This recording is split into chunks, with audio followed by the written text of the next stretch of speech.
We are coming to you from US Cellular Field, where tonight WGN Sports on the U presents White Sox baseball. It's Paul Konerko, Adam Dunn, A.J. Pierzynski, and the Sox as they get set to butt heads with Hideki Matsui and the Oakland Athletics. Hi, everybody, and welcome. With Steve Stone, I'm Ken Harrelson as we get set to bring you Game 2 of this three-game set. In the opener last night, we had two of the best left-handers in the American League out there, Mark Buehrle and Dallas Braden, two of the best change-up left-handers in baseball, period. And boy, did they pitch well. Buehrle left after 8 innings, leading 1-0. They scored a run in the ninth to tie it and one in the 10th to win it. Tough ball game last night, but we got to keep going right now with two good right-handers out there on the bump tonight. Two excellent right-handers, and one just signed a 5-year contract. That's Trevor Cahill. He's throwing the ball exceptionally well, his ERA in the ones, and this is a guy that has a great sinker and a terrific curveball, and he's going to be here with Oakland for a long time. Edwin Jackson has thrown the ball as well as anybody in baseball. Last time out against Tampa Bay, he was unhittable. This is a guy who is as good as just about anybody, and he's shown it this year. He's 2-0. He's throwing his slider right now with the best in baseball, and I believe that Jackson is in line perhaps for his best year. So after a tough loss last night, we have to bounce right back just like we did against Tampa Bay, and hopefully tonight's the night. You got to have a short memory, so sit back, relax, and strap it down. White Sox baseball coming your way.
To Matt Thornton for that error. If that's the way you feel, good for one. But I know how to because I expect all my players on the field to make errors. I expect all my players in the field to make the plays. The only people I don't expect to make errors are the people see with me because we're not on the field.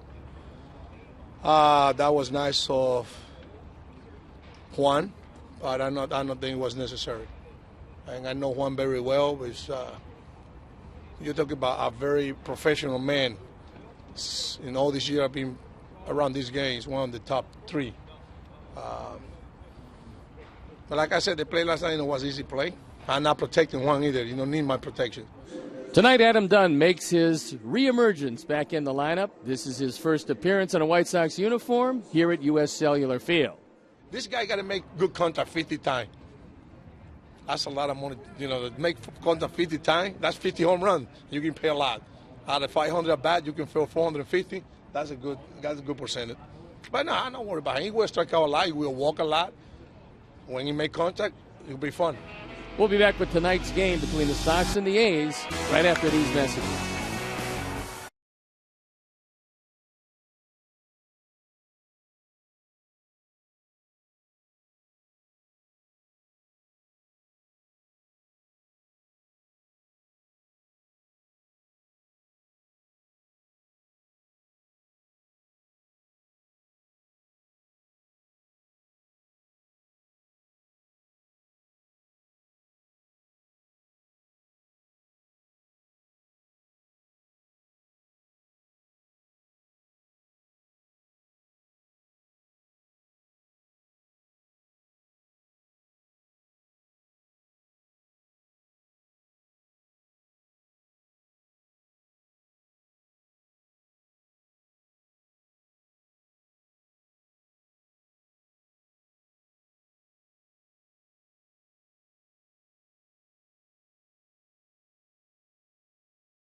Jesus, who's been a pretty good fielder, as you can see, Matsui, Suzuki, Sweeney, Ellis, Kuzmanov, and LaRoche, who had a big double last night that helped tie up the ball game.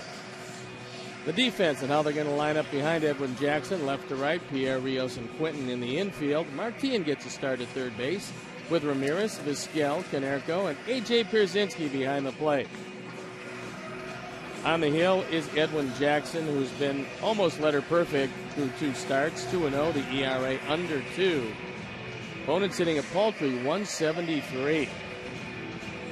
The 20 strikeouts and 5 walks represents just an excellent 4-to-1 ratio. The umpires for the game tonight: behind the plate, C.B. Buckner; at first base, Dan Iasonia; at second base, Dale Scott; and at third base, Jerry Niels. So it's a very cool evening here in Chicago. It was a nice day today. So as they throw the ball around the infield, we're ready to play baseball, and I'm ready to turn over to my play-by-play partner, Hawk Harrelson. All right, Stone Pony, thank you. And once again, good evening, everyone, and welcome to White Sox Baseball right here with WGN Sports on the U. So happy you could join us for Game 2 of this 3-game set. As Coco Crisp will get set to lead it off. Jackson running a little tutorial work out there. He steps up on the bump. Sox come in at 6-4. Oakland at 5-5. Sox have lost 2 tough ball games on this homestand. If you missed that game last night, Mark Burley was just awesome.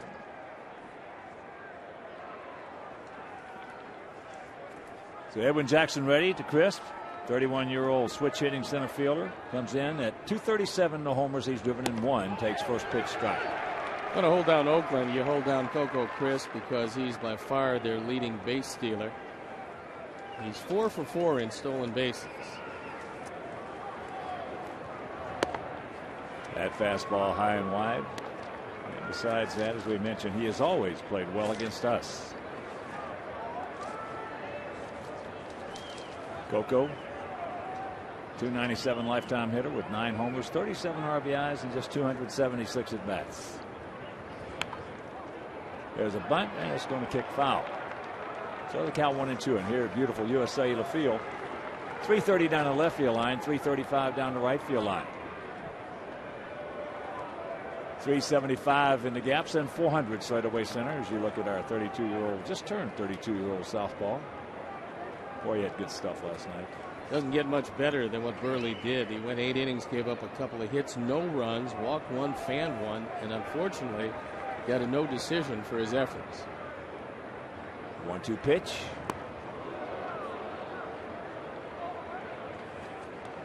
A's come in hitting at .224 as a club with a 2.73 ERA.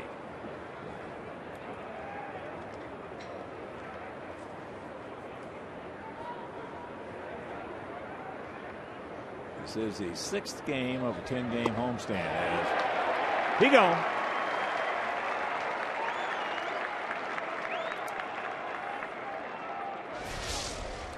Crisp tries to check his swing, but this is another slider that stays up and out of the strike zone. As this game moves along, Edwin is going to get that slider down, and if it's as vicious as it was against Tampa Bay, then Oakland's in for a long night.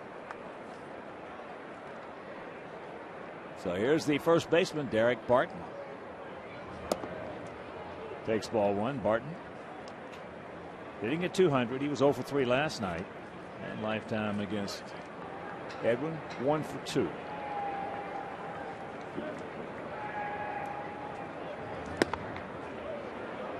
And the count 2-0. Barton, a contact hitter without a whole lot of power. The Sox play him almost straight away.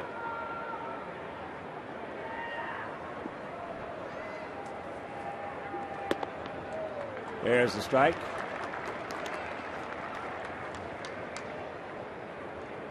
Jackson throws him effortlessly 95 miles an hour. Outfield, for the most part, straight up. Bit of a gap out there in left center as that pitch up. And the count 3-1. Finale of the series tomorrow afternoon. Then an off day on Thursday. Then Friday, Saturday, and Sunday we'll finish off this homestand with 3 against the Angels. That is popped up, and it's going to be in the seats.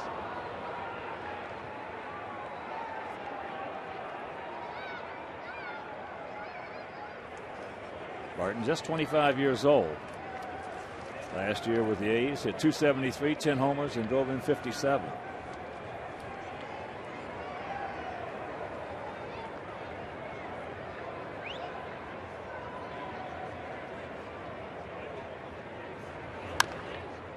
And that's chop foul.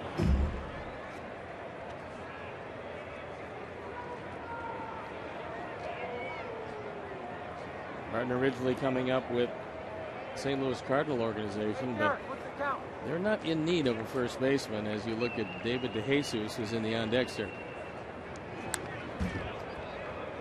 And just got a piece of that one. They might be after this year. Well, I can't see them letting him get away, but the start he's off to, maybe they're rethinking that big offer they made. And the payoff pitch. That's fouled back, and that's going to be a souvenir.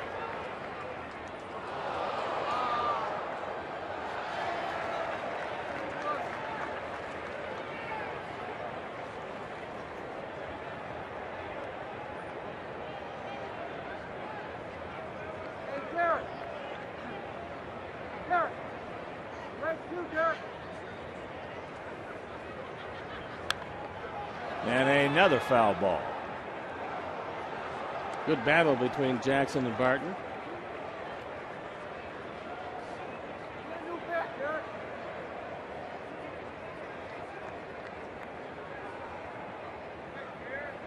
And we'll do it one more time, a redo. And that's in the center field for the base hit. So Barton wins the battle.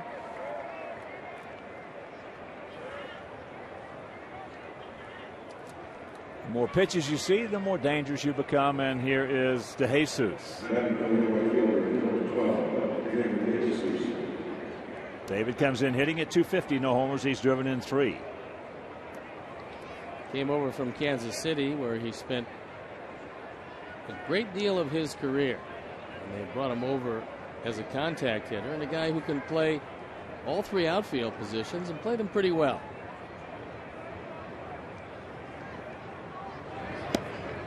Takes first pitch strike. Last year with the Royals, hit .318, 5 homers, and drove in 37.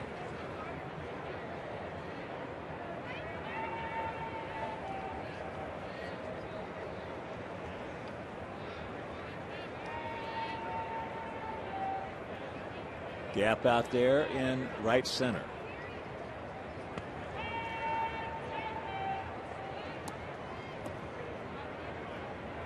Pan around, we show you the defense, shading him a little bit into the gap. You don't figure DeJesus, who does spray the ball around, is not going to pull Jackson if he stays away with the fastball.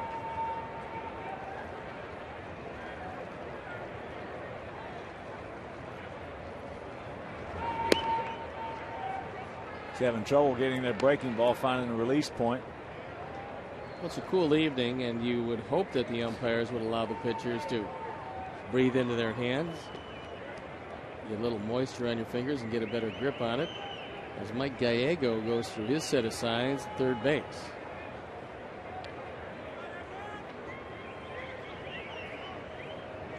The 2-1.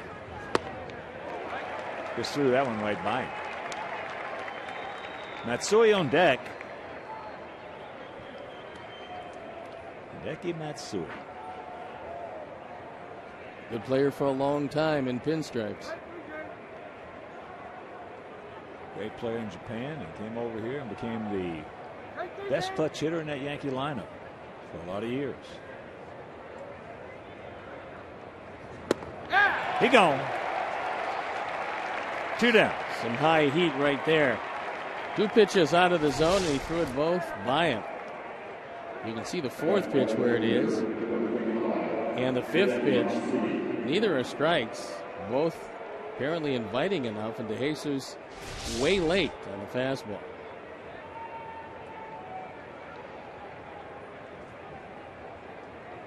So here's Matsui, 0 for 4 last night, and lifetime against Edwin. 23 at bats and 7 hits. Make it 8. Got to get it back in. Now they're going to hold Barton, as Alex does a good job. So the 2-out double. Ducks on the pond. And that'll bring up Kurt Suzuki. If you're a third base coach here and Mike Gallego, you're taking a look at a couple of different things. One is you want to see if the center fielder bobbles the ball, and 2, you want to see if the cutoff men that are aligned are able to get the ball. Once they do that, you can't possibly score Barton, and that's what happened. So Edwin still can get out of the inning unscored upon, but one of the heroes of last night's game stands between him and doing that. Picked up his first homer, that coming in the top of the 10th, as he takes strike 1.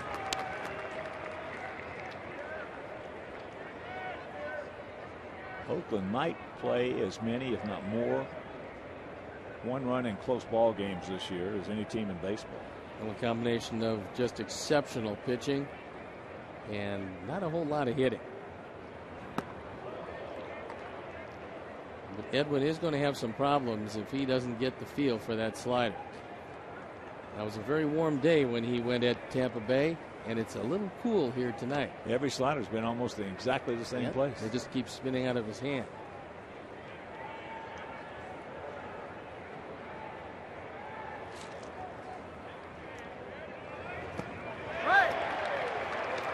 Stayed on top of that one. And the count 1-2.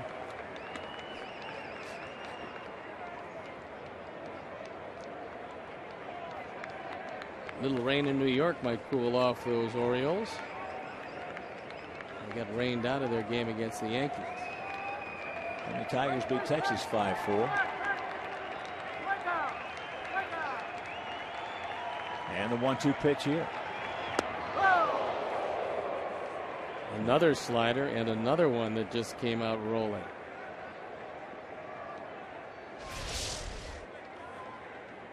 He's trying to throw it low and away.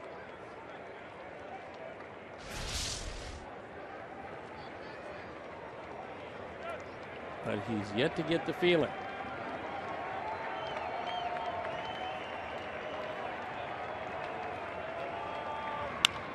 Ball hit hard down to Tien. Chucks it up, right over the top, and that'll retire the side. They threaten, can't score after half inning of play. It's the Athletics nothing and the good guys coming to bat.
Back in the lineup with Paul Konerko, Quinton, Rios, Pierzynski, Ramirez, and Tien.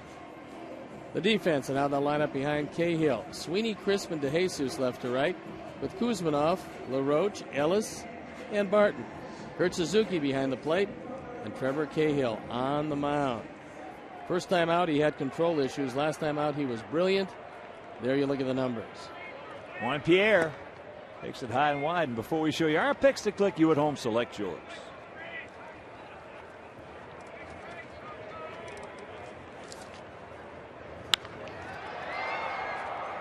Right at Coco Crisp. And that is out number one. Cahill has a terrific sinker, a good overhand curve. And at 6'4", right around 230 pounds, he's got a chance to be a real good one. Here's Omar, 2 for 6 on the season, giving Beckham an evening off.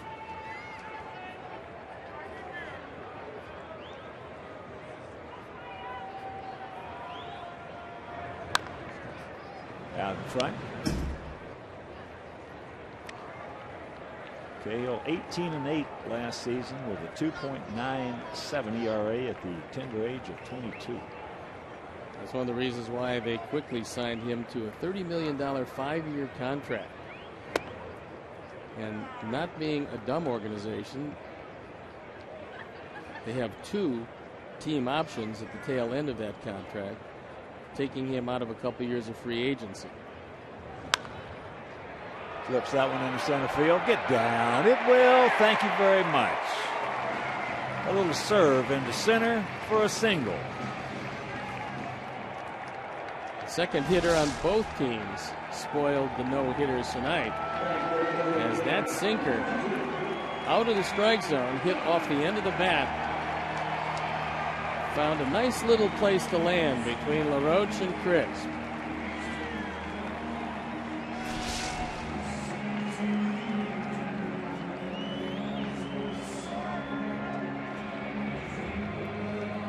Adam should like hitting against the sinker ball because he loves the ball down. He has never faced Cahill. A good pick by Kurt Suzuki, who's one of the most mobile catchers in baseball. He's not really built like a catcher.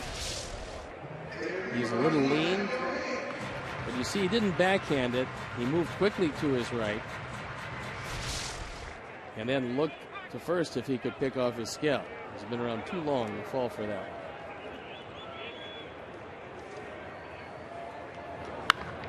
There's a bullet just fouled. Dadgummit. Would have been a nice way to reemerge into the lineup. That one just missing.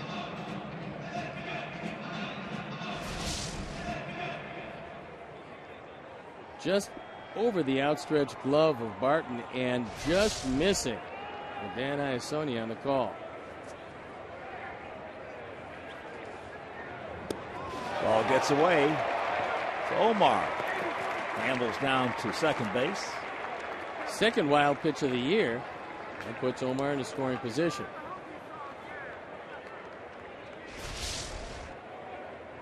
This is a no chance at all. I don't know how Adam Dunn got out of the way of it.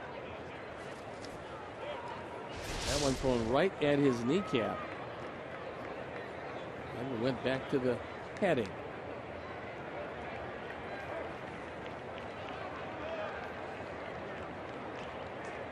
They have the shift on. Ellis back on the grass. And there's a backdoor curveball.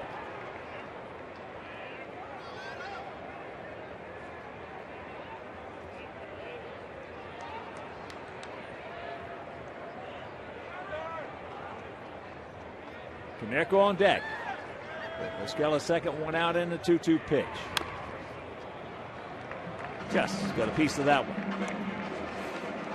Adam's going to find that this ballpark plays a lot like where he spent a whole lot of time at the Great American Ballpark in Cincinnati. The ball will fly out at any part of the park. Not that he needs a whole lot of help, as big and strong as he is. Grand Canyon. But there's the old equalizer. That's a pretty good hook. 2 down. This is what separates Cahill, a sinker and a curveball that just disappears.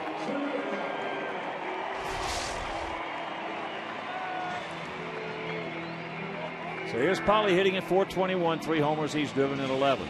He was 2 for 3 last night, and lifetime against Cahill is 1 for 8.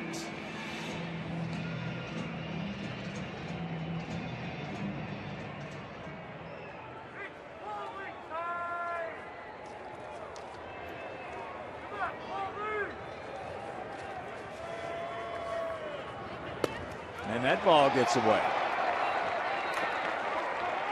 It's probably going to be another wild pitch. Oh, yeah. We could use one more. Cahill with his second of the inning, third of the year. He's just steering the ball well away from Suzuki. He had no other choice but to try to backhand it. Let's go for the hat trick. He only had 2 wild pitches all year coming in and 2 this inning.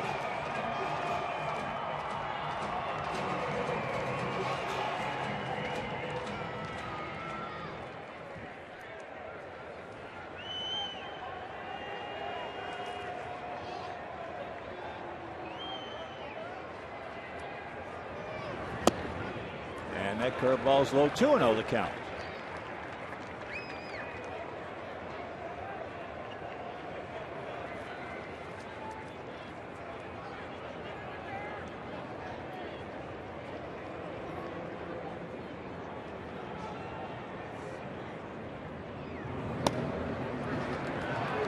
Turn him loose.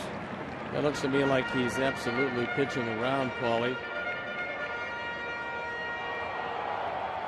who only has one more run batted in than Carlos, but at this point of the season, he's been a little hotter lately. And a good stop right there by Suzuki, as that's ball 4. So with 2 out, 2 on, let's check out our picks to click tonight.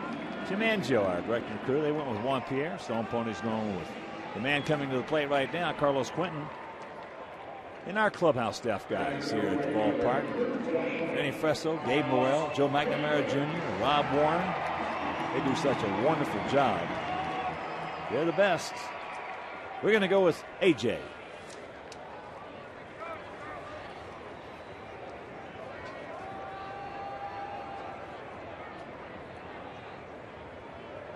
Carlos hitting at .351, a couple of homers. He's driven in 10.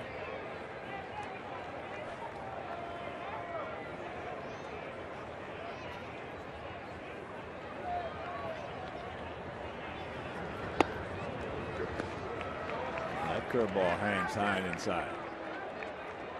So far, Cahill having a bit of the same problem that Edwin Jackson had. And that's not able to get the consistent feel for the breaking ball. Another block by Kurt Suzuki. He's been a busy man this first inning, because Cahill has thrown it all over the place. Suzuki saves a run, takes it right off the chest protector, and the ball bounds right in front of him.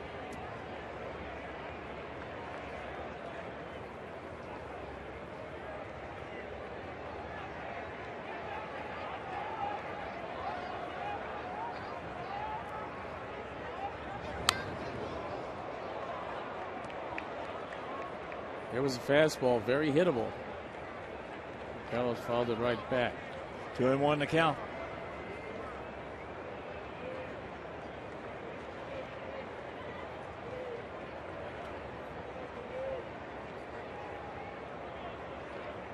Outfield fairly deep. And now Cahill gets back even at 2-2. Well, he saw him 2 sinkers in a row. Carlos has fouled them off. Usually that hat positioning is saved for left-handers.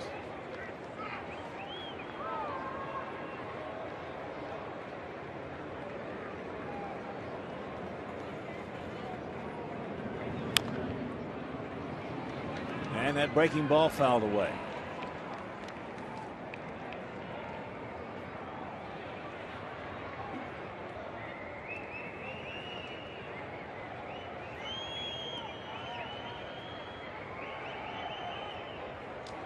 Come on, Carlos. We need you, buddy. 2 on, 2 out, 2 balls, 2 strikes. He got a good breaking ball to hit right there. That was up and fouls it off.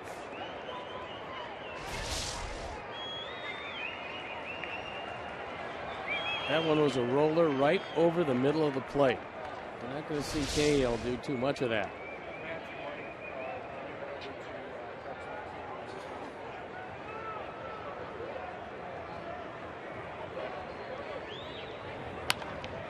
Down ball, backhanded.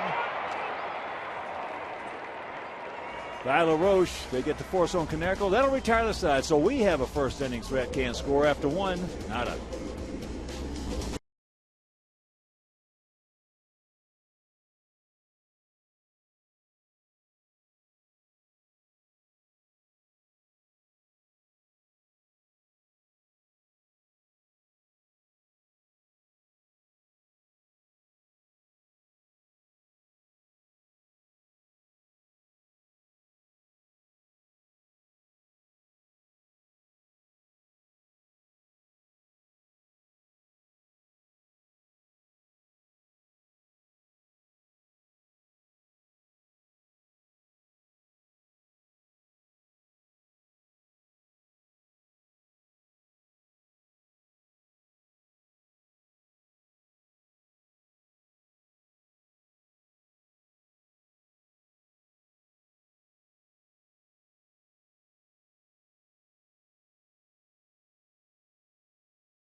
No score, top of the second inning. Ryan Sweeney leading off. There's a strike, and the count evens at 1.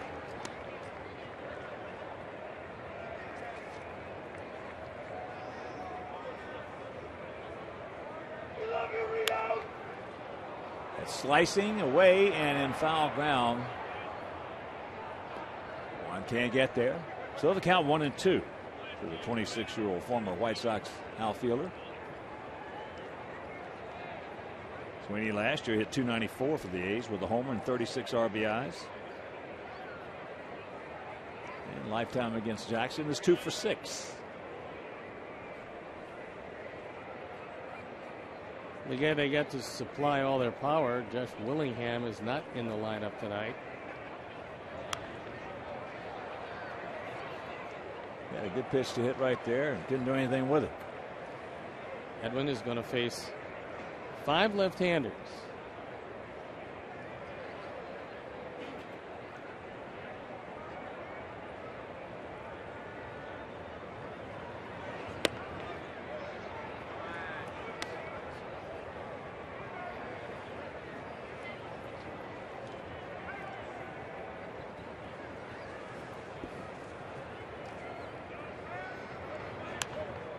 Another good pitch to hit, couldn't do anything with it. And a reminder, you can organize a group outing of 20 or more guests during the season. Purchase a block of tickets or enhance your outing with one of 6 great party areas. The more tickets you order, the more money you save. So call 312-674-1000 or visit whitesox.com.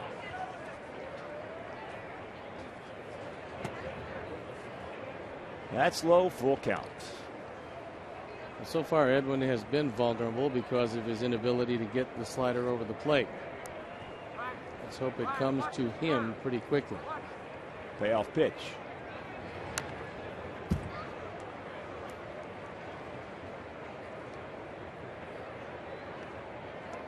He's about ready to deliver pitch number 35 with no outs here in the second. It's a pretty high total.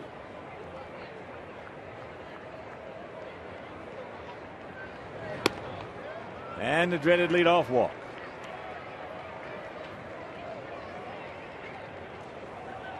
Ellis is a very good hit and run man. And with his lineup and Willingham not in it, they don't have a lot of power. Something that Bob Guerin might be thinking about in this situation.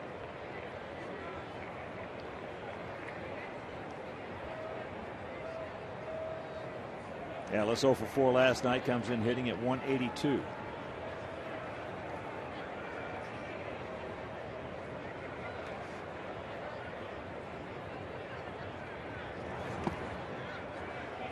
Nice block by AJ.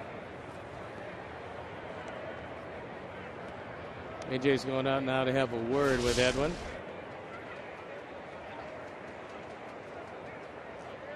AJ able to flip it in front. Make sure that Sweeney can't advance. Keeping the double play in order. And Edwin with no conception of the strike zone quite yet. Well, Ellis has been an enigma as far as we're concerned. He's a lifetime 190 hitter against us, but I'll tell you what, he has 4 homers, 23 RBIs, and it seems like every one of those RBIs won a ball game. And another slider up high.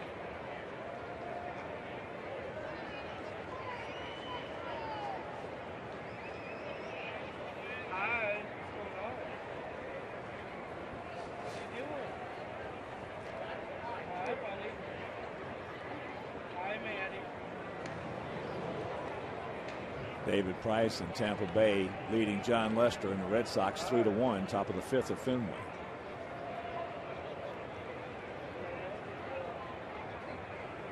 David Price throws very well against just about everybody but us. We've handled him pretty well over the last couple of years. And the count 3-0. If he doesn't get Ellis, I would think that Don Cooper would come out and want a quick word with Edwin Jackson before things start to get out of hand.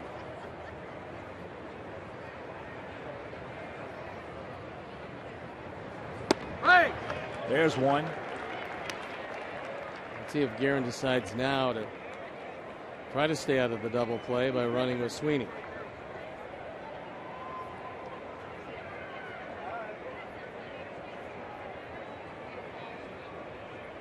Sweeney a decent lead. Does not go. And that ball is yanked foul. So a full count.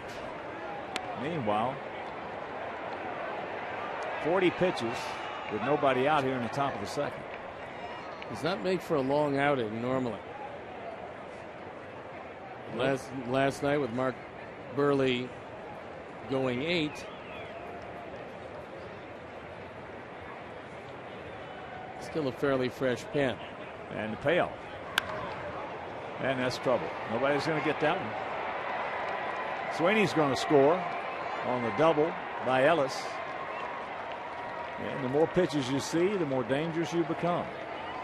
And you're also a one-pitch pitcher because right now, not throwing a straight change, not throwing a slider, can't get it over. So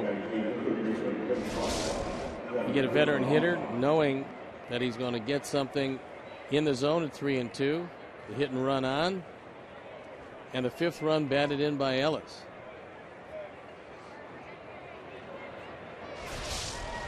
So here's Kuzminov hitting at 182.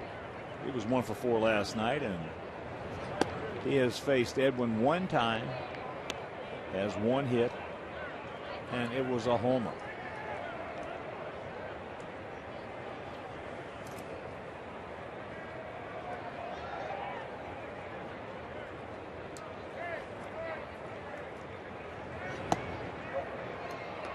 He's got Kuzminov from San Diego. They traded him a very hard-throwing right-hander named Henry Rodriguez who can touch 100 miles an hour.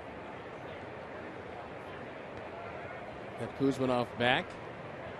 Only problem with Rodriguez is his inability to throw strikes consistently.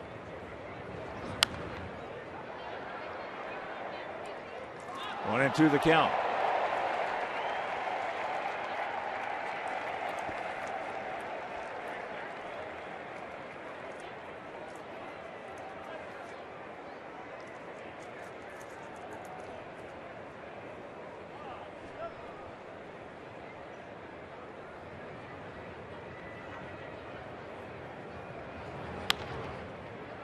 Ellis will hold at second. So Kuzminov cannot get the job done. And that is out number 1. And a reminder, take the Sox with you this season anywhere you go. Subscribe to MLB.tv today to see every White Sox game live or on demand on your computer and your favorite devices. Visit whitesox.com to order and get more details. MLB.tv, baseball everywhere.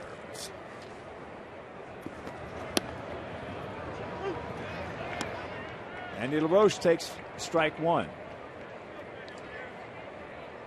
He's only had 12 at bats. But he's hit the ball pretty well.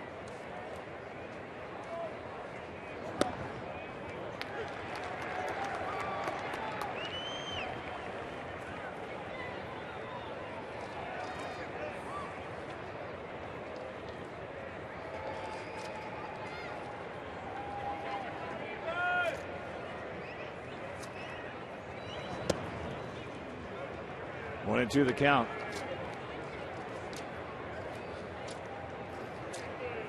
Roach from a baseball family. Power hitting brother and a former closer for a father. Good pitcher, Dave LaRoche. High pop up. Long way to go for 1. He's there. Foul ground, makes the catch for out number 2.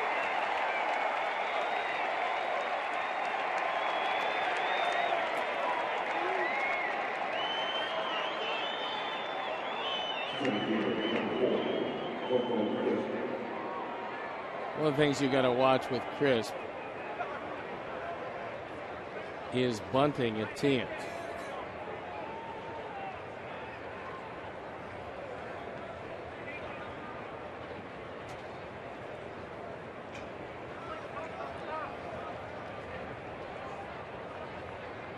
Coco, a strikeout victim on a check swing. Second right to Omar, and that'll do it. But the leadoff walk comes around to score on a double by Mark Ellis after an inning and a half. 1-0 bad guy.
Is worth $58 million. Wednesday's Powerball jackpot is worth $27 million. You got to buy the tickets, though, Stone Pony. You got to buy them to win. And I'm Can't splitting win unless you play. I'm splitting one with my dear friend. Oh, I wanted to count. To Alex. I want to get too deep into a risky investment.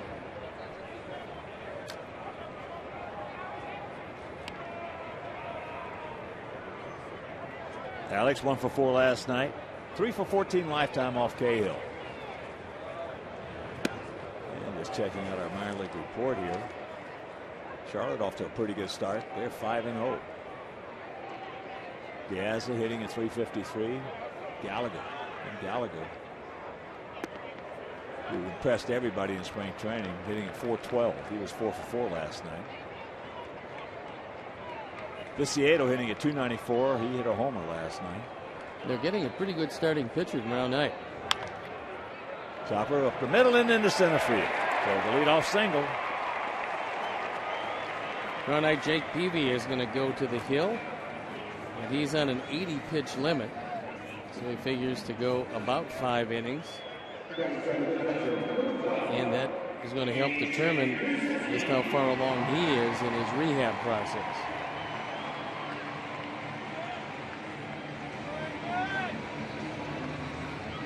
Here's AJ.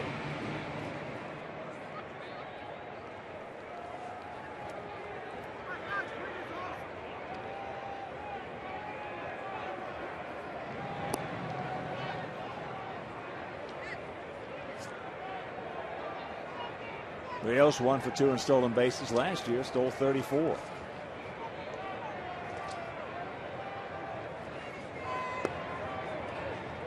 Sinker tails off the plate.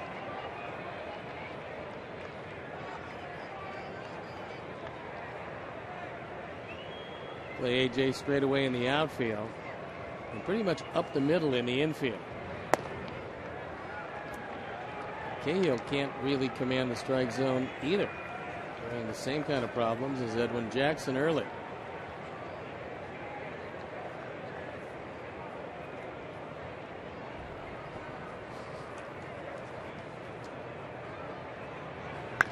And there's a shot base hit. Alex going to make the turn. And he will get into third. So runners at the corners, nobody out. 2-0 when you're looking just one pitch, and A.J. was looking fastball all the way. He got this one up and out over the plate. It was the first very hittable pitch of the at-bat. Drove it into right field. And now Cahill in a big jam. And here's Alexei. 0 for 4 last night. Comes in hitting at .250 with a homer and 4 knocked in.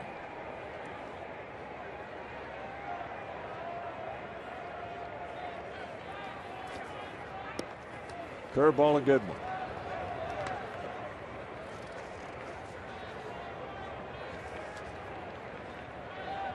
Lots of pressure on Kurt Suzuki because Cahill's been throwing a lot of pitches in the dirt. There was another one.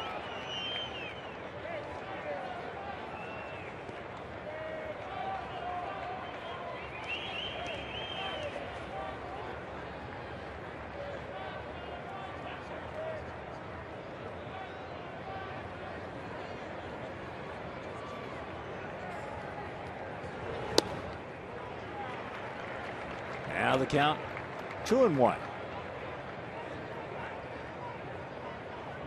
Cahill's fallen behind all 3 hitters this inning.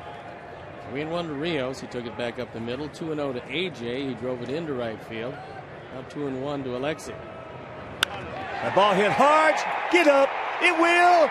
You can put it on the board. Yes. He hung it and he heard it. 3-1 White Sox. Mercy.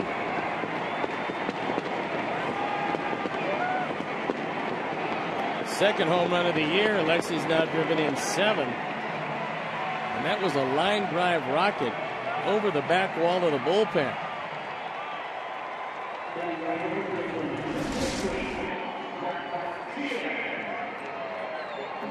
That was a curveball that didn't do anything.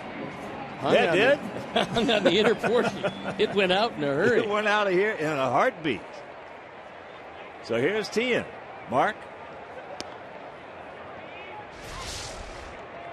Hitting at .429, a homer. He's driven in 3. Good swinging that bat.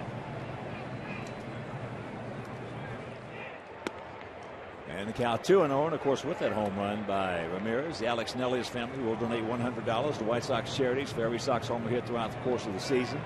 There's number 13, so $1,300 donated by Alex Nellius in loving memory of Ursula.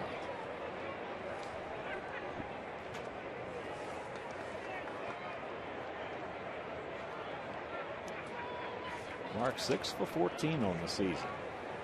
Cahill had given up 2 runs in his previous 2 starts. He's given up 3 in 1+ innings here. And the count 3-1.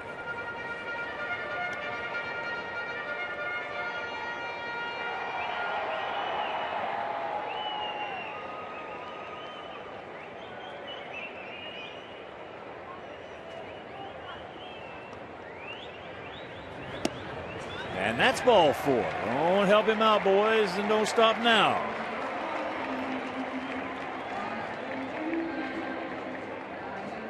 And out comes Rick Romanek.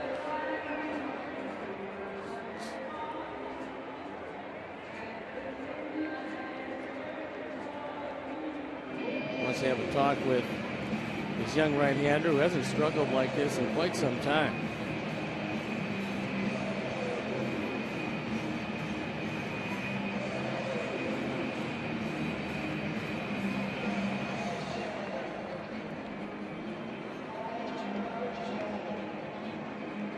Back to the top of the order was Juan Pierre. Juan went out to Coco Crisp in center field.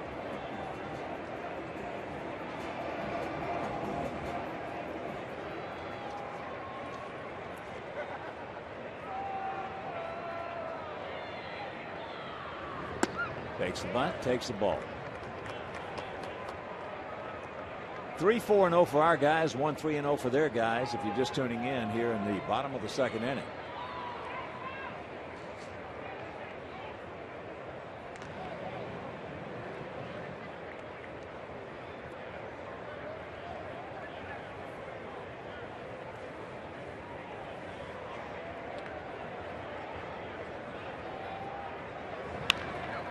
Down ball.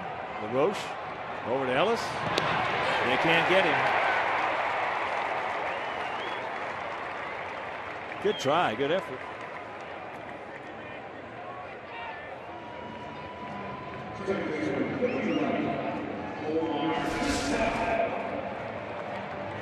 This is a good sinker away, one of the best that Cahill has thrown. LaRoche down on one knee, and Ellis doing the best he can. He can't get it there in time.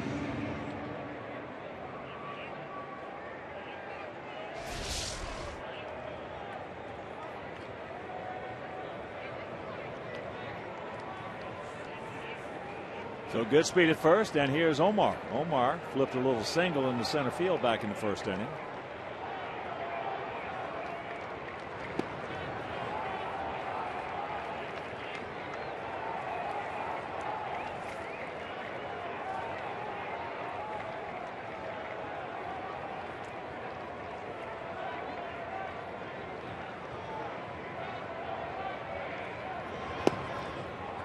And the count 2-0. The time Juan took a couple of quick steps as if he was going to run. Didn't get much of a jump. Stayed right there. Yeah, he didn't do that very often. No. I think he maybe was testing out Cahill's move. And there is a little looper for a base hit. So Pierre's going to make the turn. He'll cruise on into third base. Runners at the corners. One out. Don't stop now, boys. Adam Dunn comes to the plate.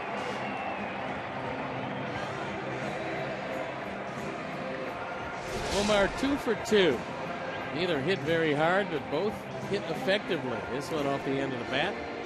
The only strike of the at-bat. And the one thing that has characterized Cahill this inning is he's really gotten hurt when he's fallen behind, and he's fallen behind often. Adam struck out on a good curveball.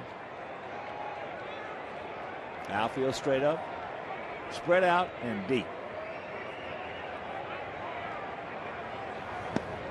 Sinker off the plate. What a contrast the way Oakland outfielders play and the way the Tampa Bay outfielders play. These guys play real deep. Real Real deep.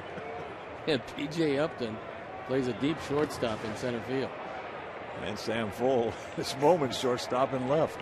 It is a different type of defense. Well, as a hitter, you'd much rather play against this particular set than one Tampa Bay uses. You got a lot more room if you don't hit at a sweet spot of the bat. Where these guys are, if it goes over their head, it's a home run anyway. Turning loose eyes, 3-0 the count.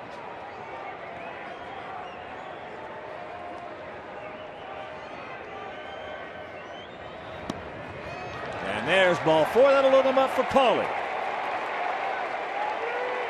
Second walk of the inning, third of the game for Cahill. Braden last night went 6. Ross went 3 and Fuentes 1. That means that the bullpen is fairly rested and the bullpen up and going. That's one of the reasons why Bob Guerin has sent Kurt Suzuki out to talk with Cahill. Not as much to settle him down as to give that bullpen a chance to get loose. And it's Bobby Kramer. Well, there's got to be some sort of a, I wouldn't know, obviously, but when you're 23 years old and you sign a $30 million contract. That's a good contract. The culture of this game has changed. Well, if you can get a guy with this much talent, that's for a controllable amount of money, and they feel that they have, you might as well go do it, because this is not a team in Oakland that's going to outbid anybody for the high-profile free agents. They just don't draw enough people. 1-0 the count to Paulie, who walked last inning.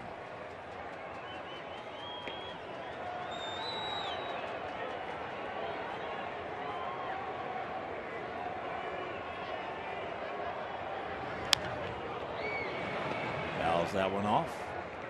Count evens at 1 to Konerko.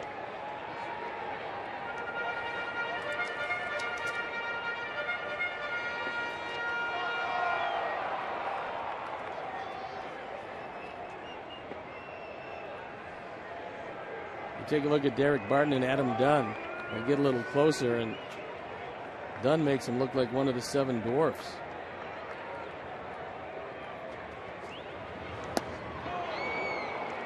And now Paulie's got to cinch it up and hunker down the ball in 2 strikes. Pretty good numbers with the bases loaded. On the next Grand Slam will be double figures.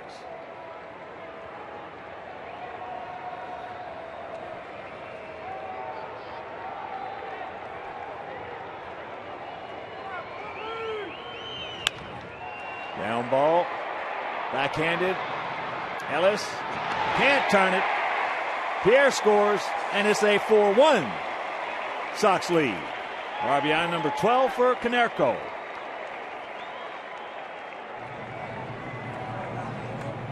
It's kind of surprising that LaRoche was not playing Paulie to pull.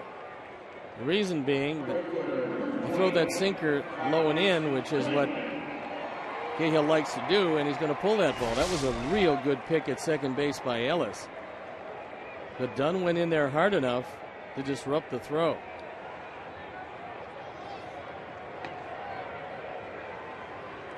Here's Carlos as the Sox bat around here in the bottom of the 2nd. Takes ball 1. Carlos hit into a 6-4 fielder's choice to end last inning.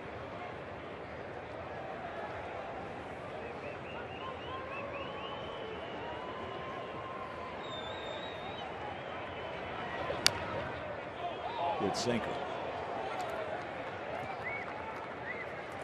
Cahill's going to make his 55th pitch. And we're not through the 2nd inning yet.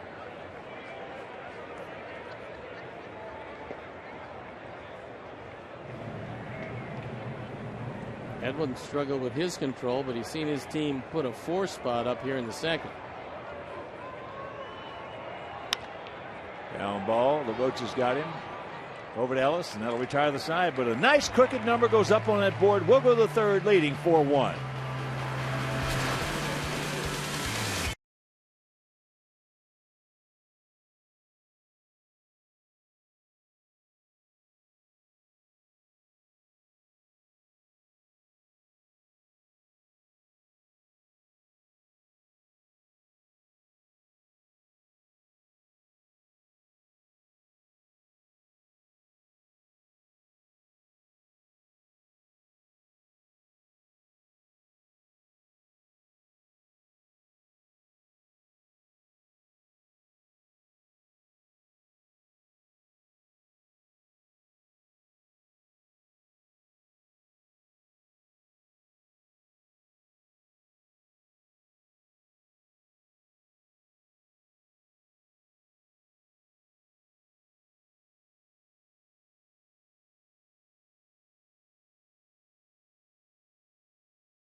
Derek Barton, first baseman, leads it off here in the top of the 3rd inning. Takes low ball 1. 4-5-0 for our Sox. 1-3-0 for their Athletics. There's the strike.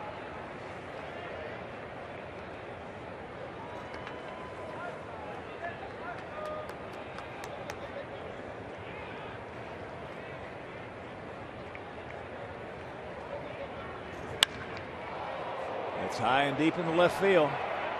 They're back. Can't get it. So it's off the wall. Leadoff double for Barton. Nice play by Rios. As Juan Pierre went all the way back as far as he could go, and that ball went off the wall. Alex backing him up, holding Barton to a very long double. That just missed going out of the park. Well, that 4-1 lead is not going to hold up if Edwin can't get some breaking balls. No.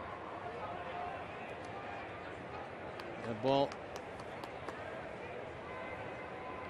it's high off the wall, as does Juan.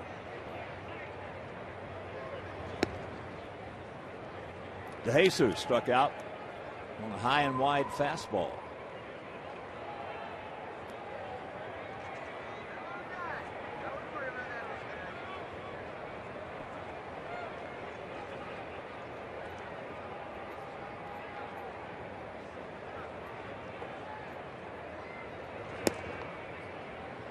And the count 2-0.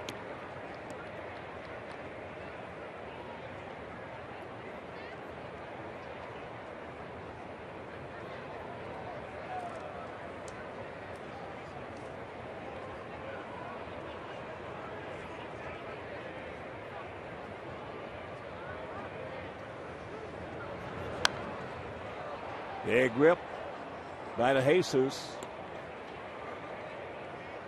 Boy, there's nothing a hitter just absolutely salivates on. And that is a guy who can't get his breaking ball over. Saw last inning with Cahill, kept falling behind our hitters. Left the ball out over the plate, and it cost them 4 runs.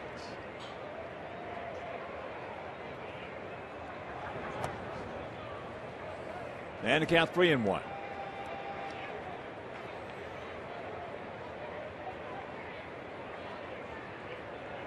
Hideki Matsui in the on-deck circle.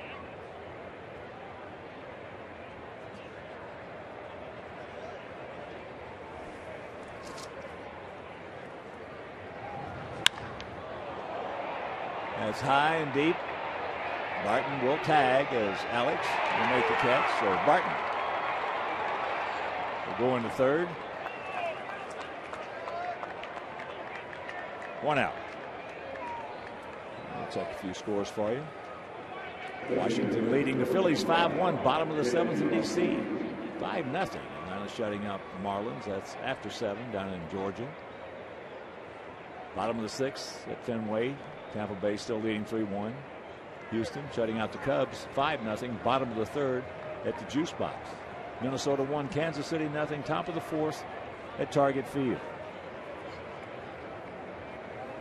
Later on, St. Louis at Arizona. San Diego hosting Cincinnati. Dodgers at home against Angels at home against Cleveland. Toronto at Seattle. And the Dodgers taking on the Giants in San Francisco. We mentioned Detroit beat Texas 5-4. Josh Hamilton, in case you did not hear, will miss 6 to 8 weeks with a fracture in his shoulder. That's a big loss to a team that's off to a great start. But that could turn out to be one of the equalizers in the division.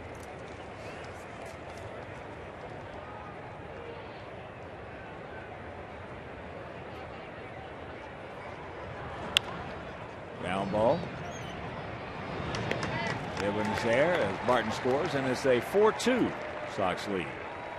Matsui now 1 for 2, picking up right there his 5th RBI. What was unusual a little bit about that story we saw. Boy, Hamilton threw Dave Anderson, the third base coach, right underneath the bus. Sometimes when you make a bad slide, you just have to suck it up and say I made a bad slide. Because if the third base coach is going to send you, he's not telling you to slide head first into the plate. Yes, I'm sending you to try to score, but it helps if you slide feet first. I don't ever think I've seen that. I don't think I've ever seen a player throw a coach under the bus like that. Kurt Suzuki grounded out to Tien.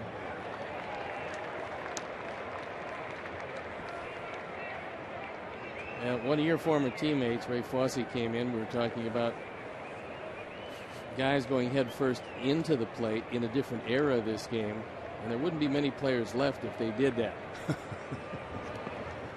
Because they would have just planted the left leg there, put that shin guard right into that crook of the neck, and leave that guy buried right at the plate. There's a look at Ray. He was not adverse to doing that on occasion. He just didn't come in head first in those days. No. Here's the 1-2. He gone. But they pick up a run. We'll go to the bottom of the third, leading by 2.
Sports Game Zone for up-to-the-minute stats and information. So log on to 3w.wgntv.com and enter the Game Zone, brought to you by Connie's Pizza. Park at Connie's on Archer Avenue and take their free shuttle to each game. Call 312-CONNIES for more information. 4-2 White Sox here in the bottom of the third. Rios, Pierzynski, and Alexei. First ball, Honey. Rios started off that 4-run second with a single. Well, getting back to Josh Hamilton.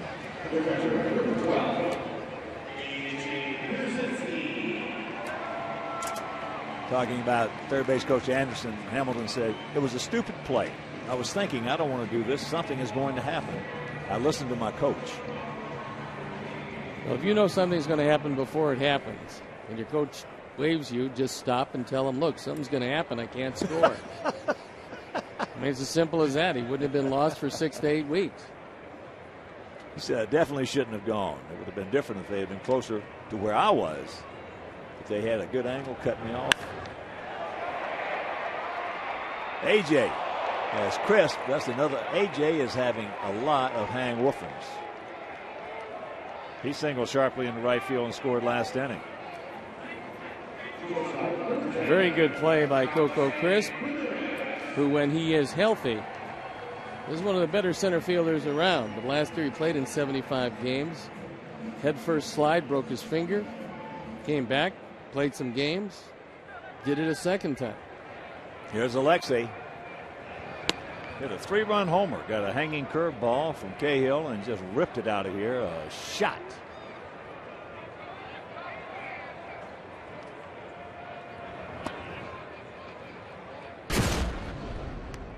And here's our fourth drive of the game. A 2-1 pitch. And a 3-1 game at the time. And that is fouled. Souvenir right side. Both of these guys are into the 60s in just 3 innings of work.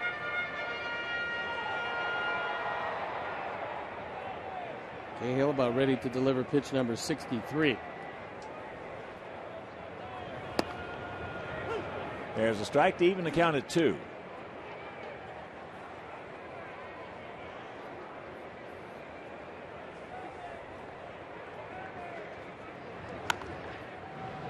Made him up inside right there.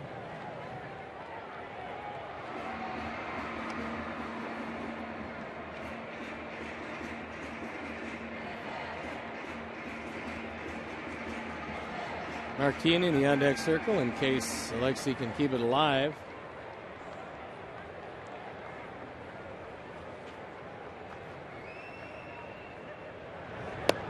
Got him. Made a good pitch on him, and that'll retire the side. We're into the 4th, leading by 2.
Top of the 4th inning, Ryan Sweeney will lead it off.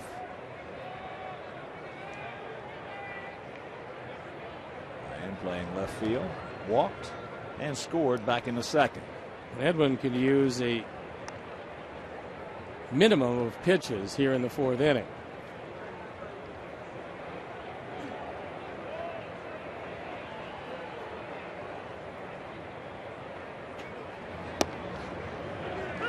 The strike to even the count at 1.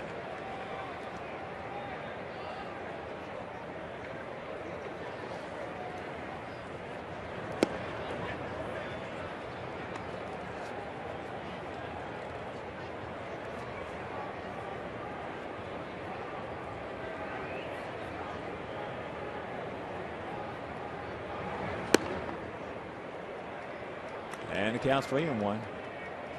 Sweeney was the leadoff hitter back in the 2nd.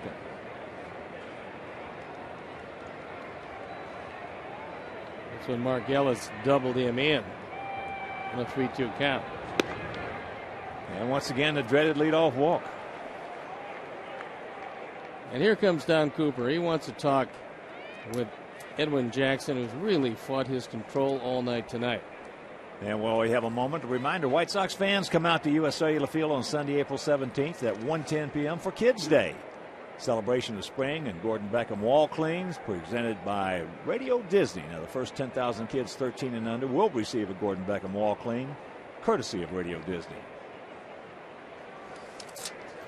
I'd like to send along birthday greetings to Dimitri Tianis, 16 years old today, son of our crew member, Jim Tianis. I remember growing up watching Jim work the camera. There he is. Golden Greek. Can't decide whether to get his son a Mercedes or a Lexus. Whatever you decide, Jimmy, you're going to be right.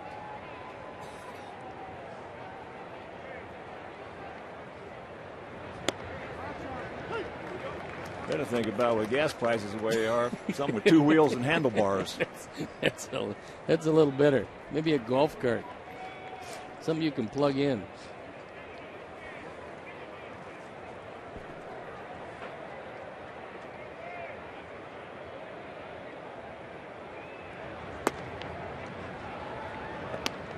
Ellis with that RBI double in the second.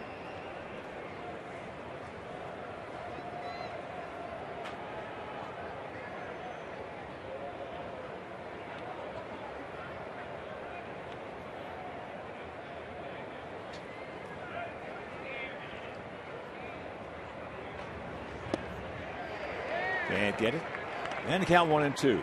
Yeah, I put filled up today. Took 10 gallons to fill it. I have to fill up every day with my drive, you know. 10 gallons, $45. Premium? Yeah. You don't coast enough. You could use 8 gallons and do that. Little tapper. Just looks the second. Now he's going to go first. And that is out number 1.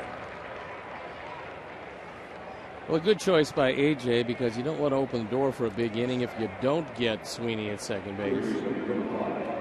Take the out that's presented to you. And hope that Edwin can pitch his way around this one.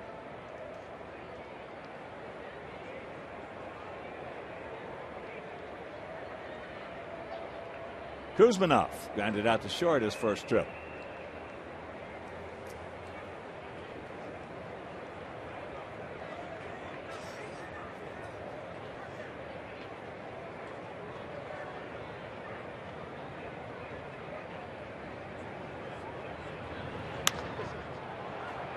High into center field. Alex is there.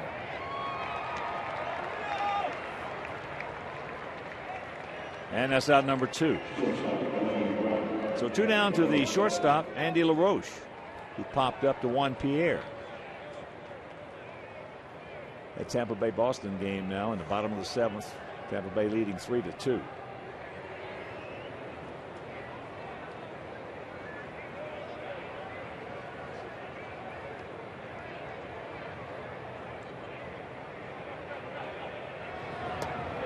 Every time Andy LaRoche has played against us, he has looked good.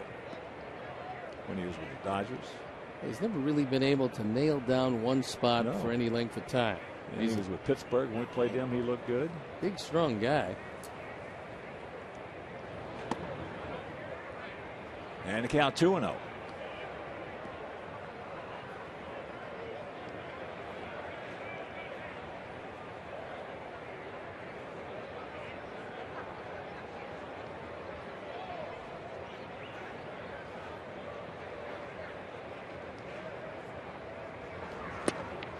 And there's the strike. Coco Crisp on deck. You just as soon end this one with LaRoche and not take your chances with Crisp.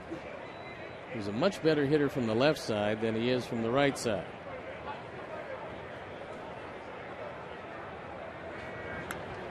He got a good pitch to hit and couldn't do anything with it. 3 rainouts today. Baltimore at New York, Milwaukee at Pittsburgh, and Colorado in New York. It's another hanging slider. Unfortunately, hitters don't always hit the mistakes. Sometimes they follow them straight back.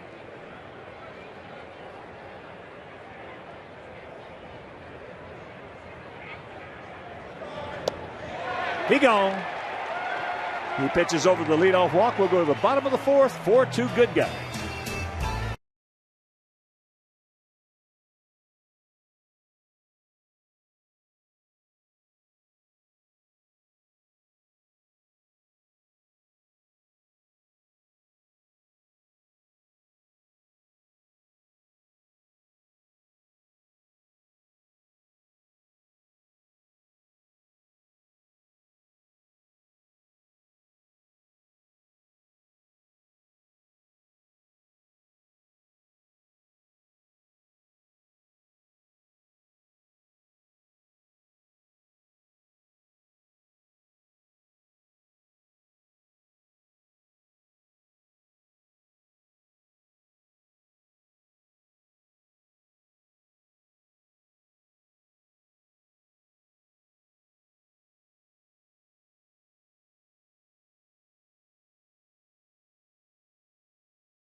Mercury.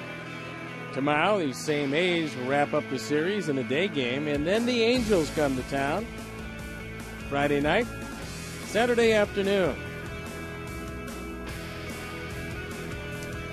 It's brought to you again by Lincoln Mercury. And here's Mark Teahen. He walked back in the second. That indirectly led to another run as that pitch is fouled out of play.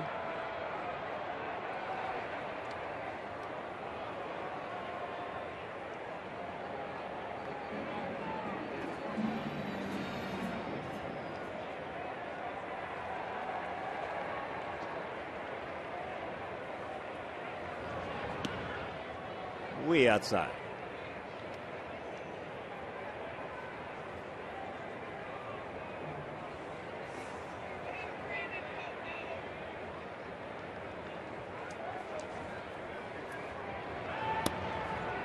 Strike. Good movement on that sinker. Well, both pitching coaches, Ron Romanek and Don Cooper, have gone to the mound once, and both pitchers have settled down somewhat. That curveball up out over the plate, high in the center field. Coco Crisp. Can of corn. 1 out.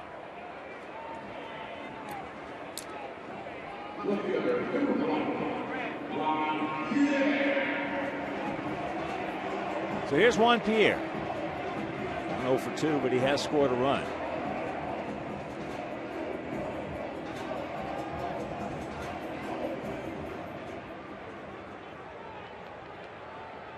Kuzman off and on the grass at third.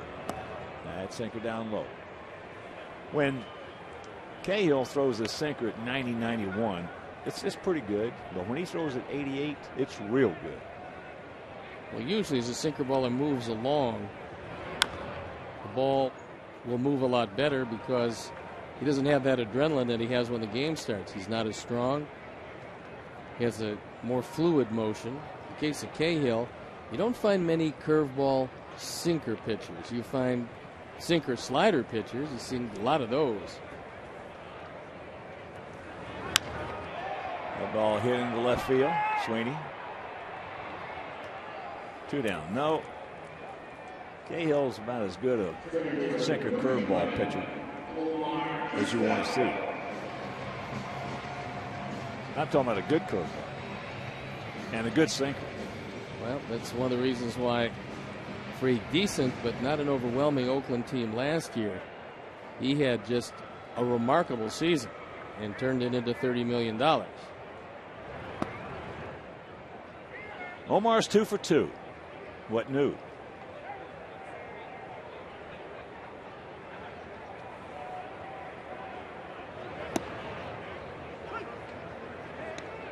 Time he took a little something off at 82 and it just dropped into the zone, so that's his version of the straight change.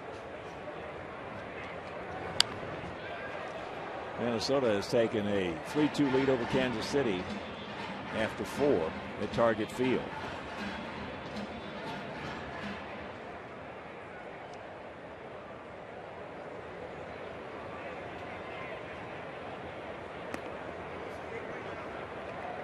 Curveball down, 2-2. Adam Dunn on deck. Second of this 3-game set. Finale tomorrow afternoon. Johnny Danks against Brett Anderson.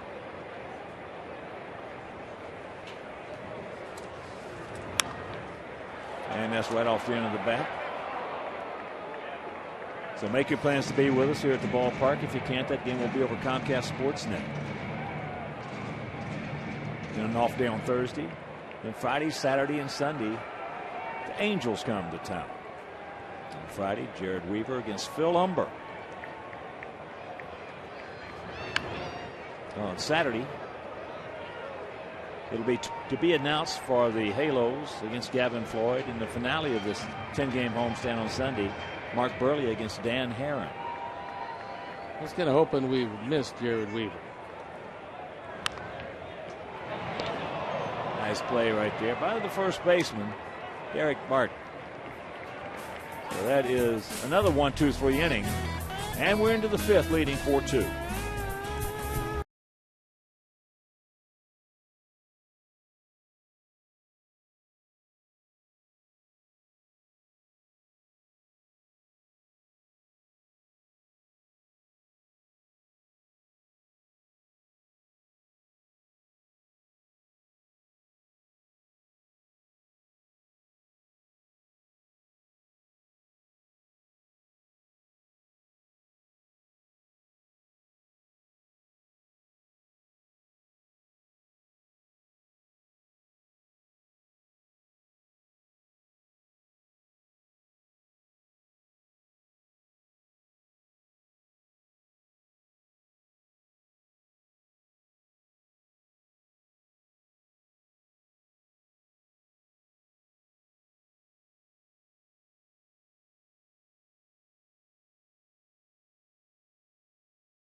First pitch to Coco Crisp, leading off here in the top of the 5th inning, is taken for a strike. Crisp has struck out and grounded to second.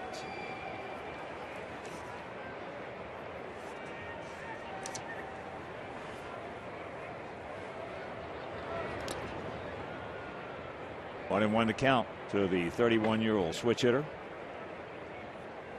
He is now 9 for 24 lifetime against Edwin Jackson.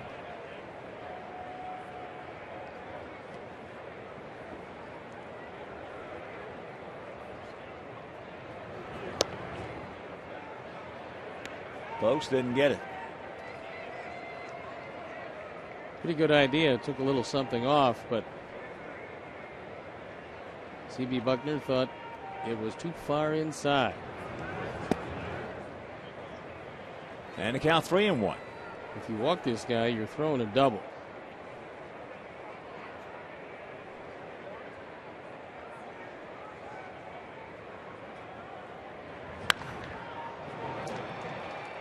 Count got him again. You can't keep falling behind 2-0-3-1. Can't just be a one-pitch pitcher, or it's just a matter of time. He is 4 for 4 in stolen bases.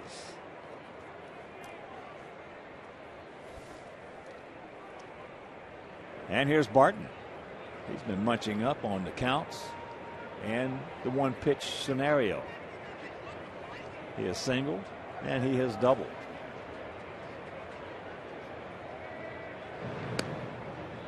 Crisp is taking a very small lead. He should get on that pitch. Somewhat surprising.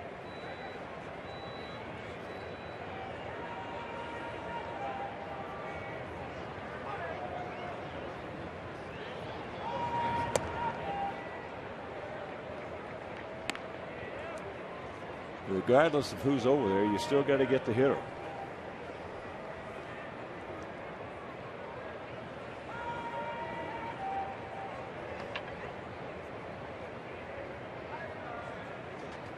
Now that lead's getting a little bigger.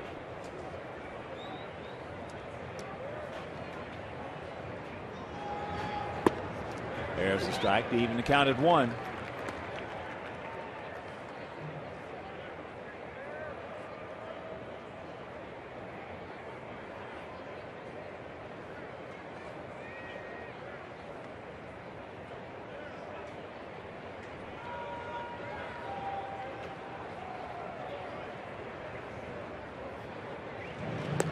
Four runs, 5 hits, no errors for our Sox. 2 runs, 5 hits, no errors for their A's.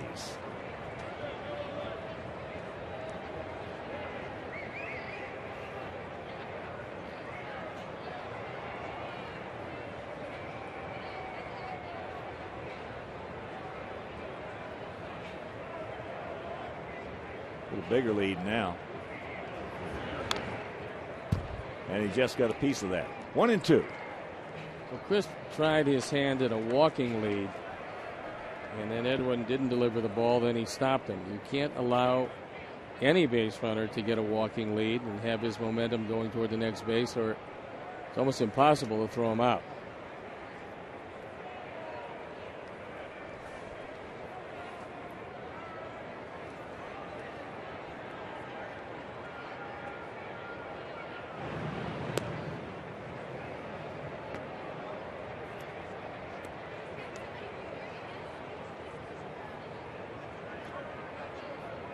All kinds of ways to steal a base.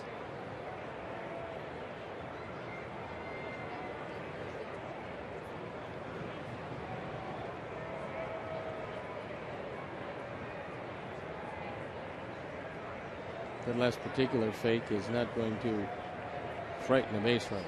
No. In fact, it will embolden him. Doesn't really do too much for you. Pass down low, 2-2. Now, if you're looking for a pitch to run, here's a good one. There are very few guys around going to call a 2-2 pitch out. Especially when you got a guy scuffing. Edwin is doing just that. As good as his control has been, as good as it was last time out, That's how inconsistent it's been tonight. This will be the 89th pitch.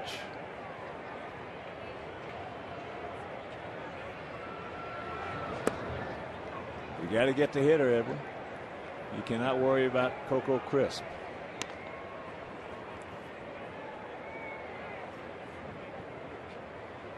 Martin just chomping at the bit right here for this 3-2 fastball.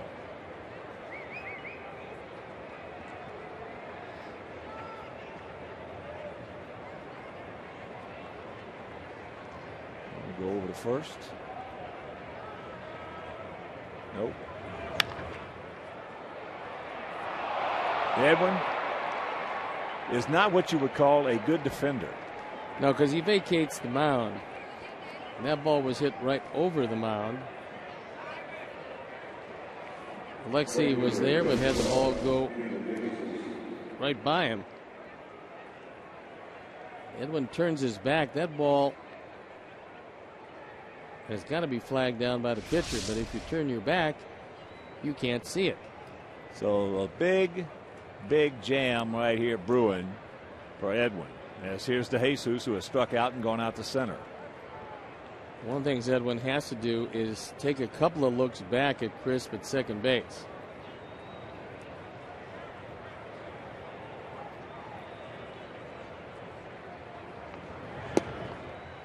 Well, the biggest thing he's got to do is try to get the hitter. Will Oman loosening up in the pen and getting ready in a hurry.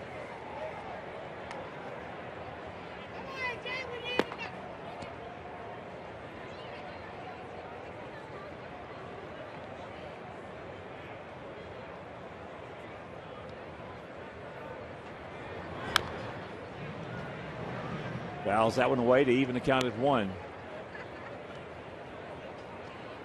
Jesus has good but not great speed. If he hits a ball on the ground, there's a very good chance for 2.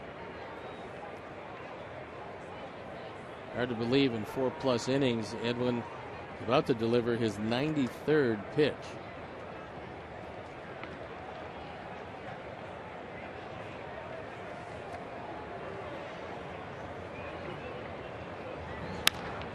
Ground ball.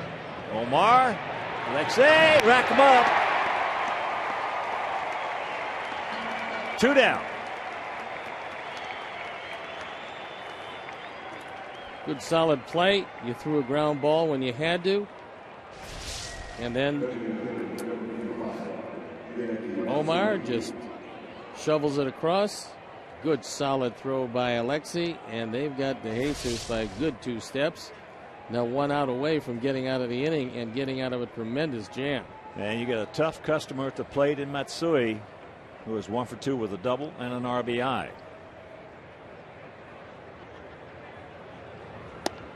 Takes it right there.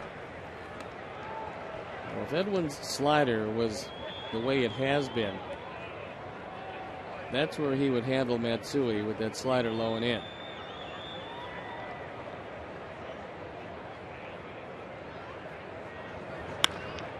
And there's the base hit. It's 4-3 ball game. Well, he tried to throw it low and in. AJ called the slider, sat on the inner portion, wanted it down. Edwin got it up, and it's a 6th run batted in of the year and 2nd of the night for Matsui. Look where AJ is setting up, and that ball just spins high and away. Matsui too good a hitter to miss one of these.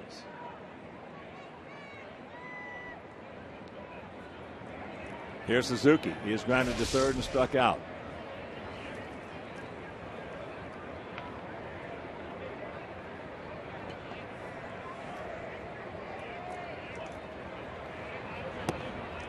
And on the other side of that page, Cahill, who really struggled hard through the first 2 innings. He has retired the last 8 he has seen.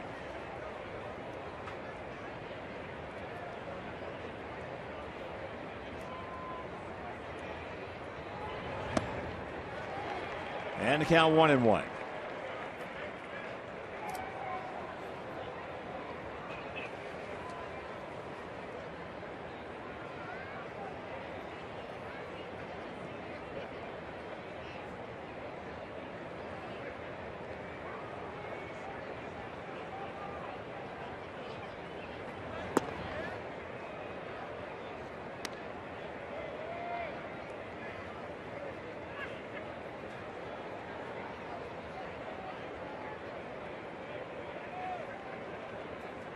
would think if you could get out of this inning with a 4-3 lead, little past the century mark in pitches, that would probably be it for Jackson.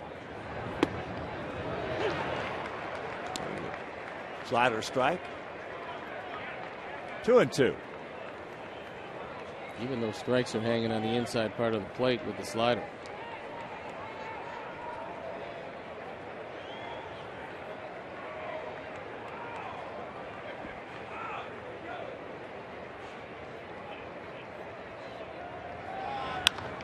Ball hit hard, bobbled by Alexei.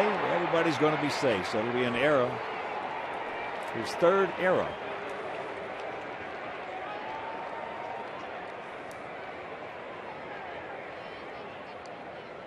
And here comes Ozzie, and he's going to the pen.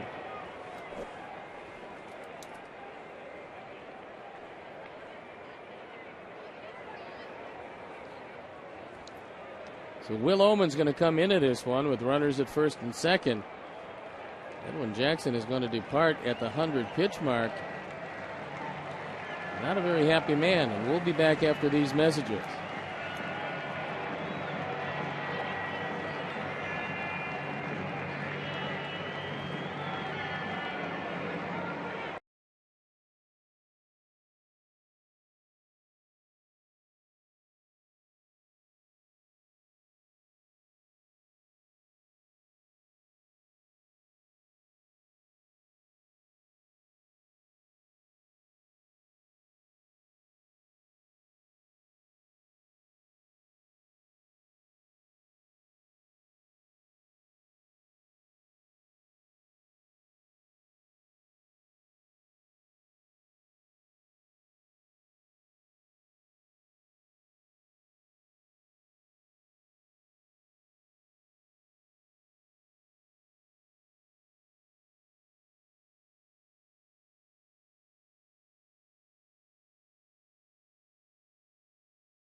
Breaking ball strike right here to Connor Jackson hitting for Sweeney. Sweeney was 0 for 0.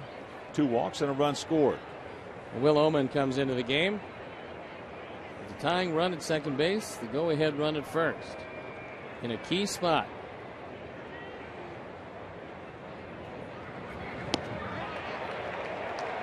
Pulled a string on him, had him way out in front in the count, 0-2.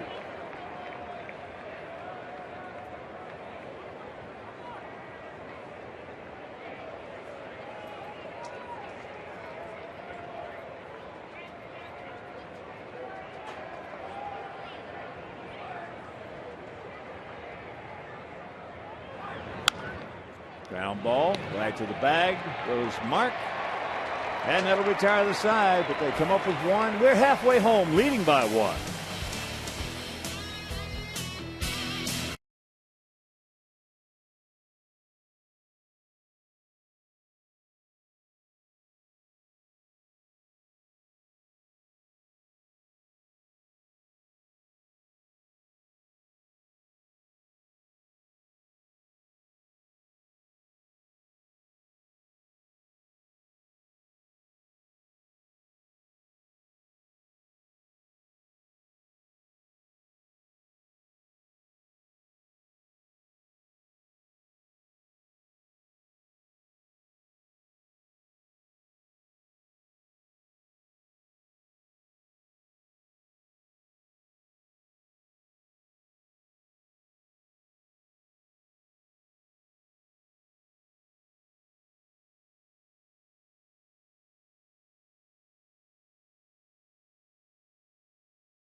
That's the story. 4-5-1 for our guys, 3-7-0 for their guys. Gunnar Jackson stays in the game in left field. And here's Adam Dunn. Konerko on deck and Quentin in the hole. 23-year-old right-hander Trevor Cahill. Starting to throw that straight change. And grabbed a strike with it. He was not throwing that one early in the game.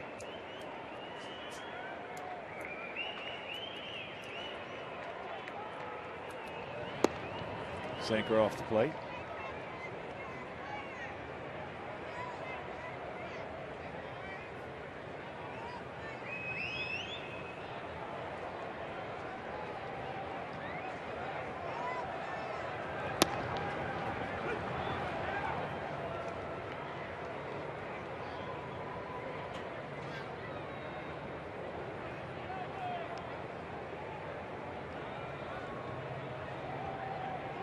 And the 1-2 pitch. That curveball. Adam struck out in the first, just missed the extra bases by inches. A rocket down the right field line. And he walked in the second. So often happens with guys that you shift on radically in the infield. They play him straight away in the outfield. There you see the defense. And there's a shot base hit into center.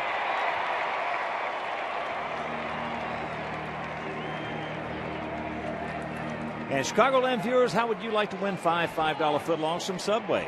Just be the 500 texter to text Subway to 97999. Go to WGNTV.com for complete information and rules.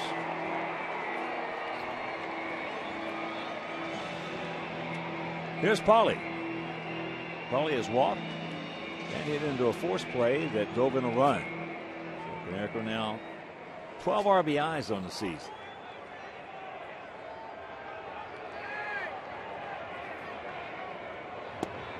Takes it right there.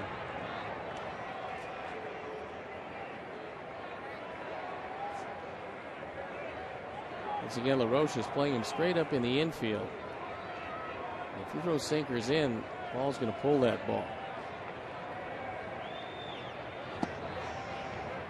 A little bit low. And the count 1-1.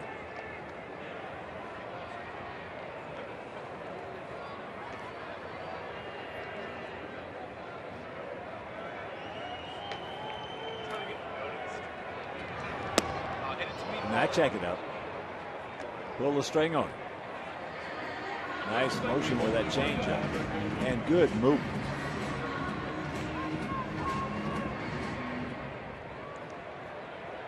Cahill out of Oceanside, California.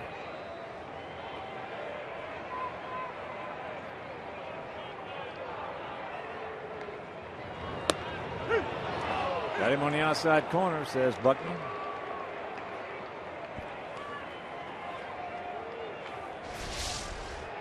Greg Maddux used to do this a lot. The ball would just come back over the corner. That ball just off the corner, but close enough. So here's Quentin. Twice he has hit into 6-4 fielders' choices.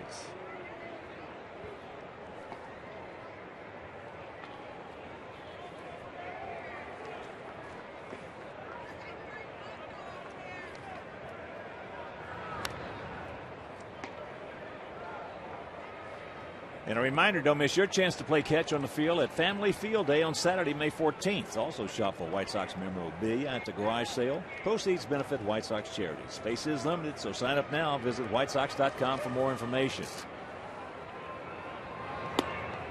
Checks it up, and the count 1-1.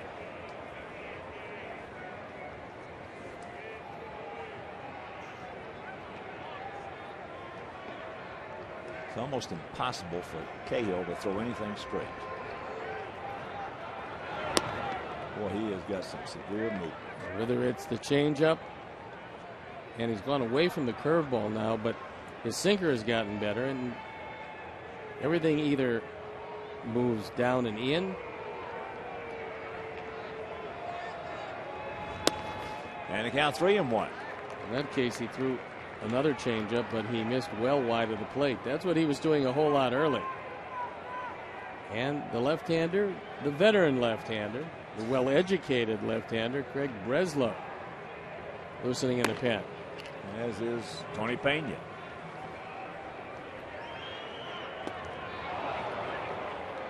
Big hack.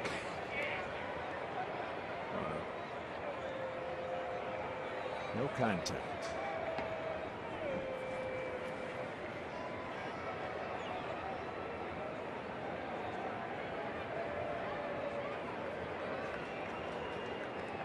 And the payoff.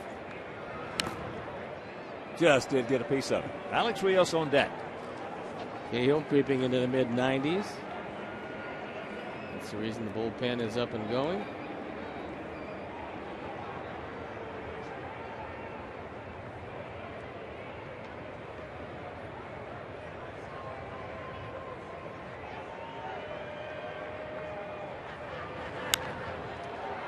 Pops him up right side. Ellis making the call.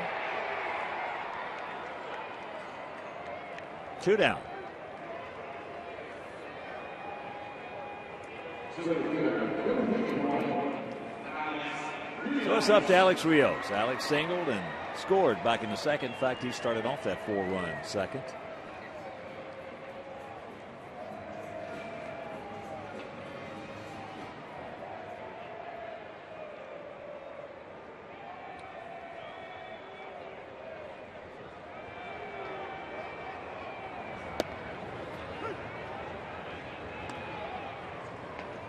Oh, won the count.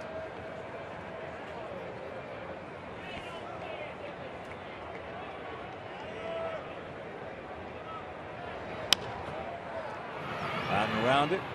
LaRoche on the move. Low throw. Bobbled. Everybody's safe. I don't think that Andy LaRoche had to hurry that throw all that much. But it goes at E6. Made the off-balance throw and threw it well out in front of Barton. Now make him pay. AJ. Well, if he'd have just gotten it there, he'd have had him, and that's going to be it for Cahill. Bob Guerin has already motioned to the pen. You can see right here, he had time. Plenty of time. He made a bad choice. This is his first error. And threw it off the wrong foot. So Cahill will depart, and we'll be back.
Exact same time, Trevor Cahill, after an error by shortstop, leaving 2 on exactly when Edwin Jackson left the game after an error by Alexi, leaving 2 on. And here's A.J. That's good news. Bad news, A.J. is 0 for 7 lifetime against Breslow. 7 at bats, 3 of them via the strikeout. If that was then, this is now. 2 on, 2 out. That breaking ball low and away. There's a little graduate of Yale. He has some credentials, some resume when it comes to education. Molecular biophysics and biochemistry major.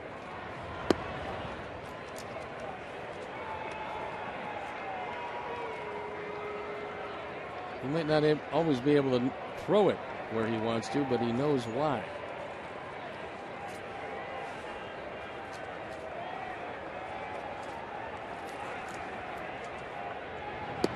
There's a strike and a count 2-1. He's not a big guy, 5'11", 190, 30 years old. Out of Trumbull, Connecticut.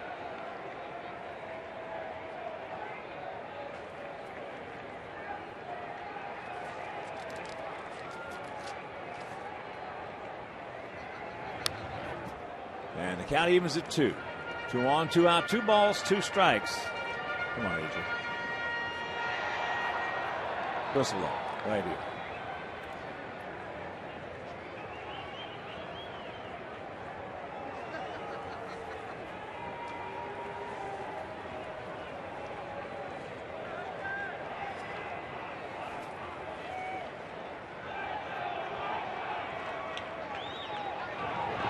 And a full count.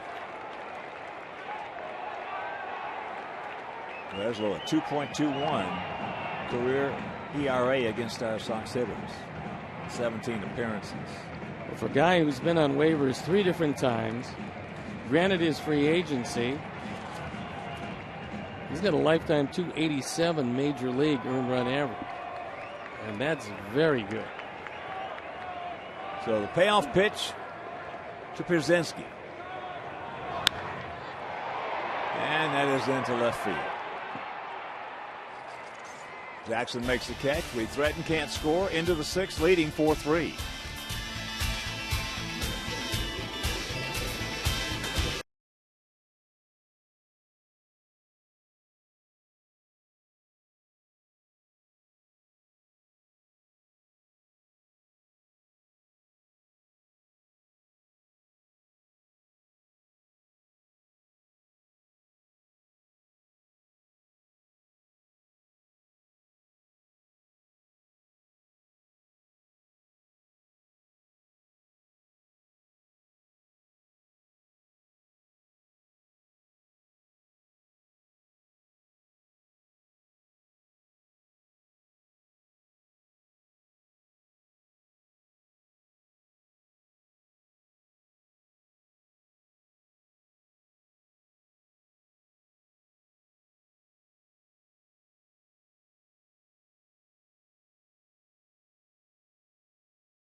His job came in and got out of that 5th inning. So Pena takes over, on for the 4th time. Lower third of the athletic order. Ellis, Kuzminoff, and LaRoche. And all right-handed. If Bob Guerin stays with the regular lineup.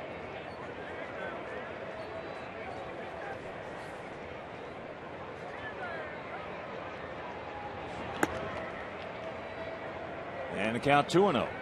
Ellis an RBI double in the second.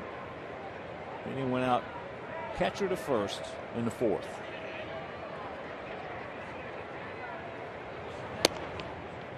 Strike on the outside edge.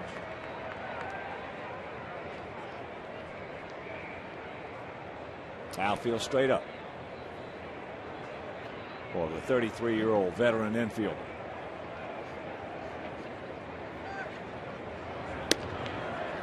Chases a bad one to even the count at 2.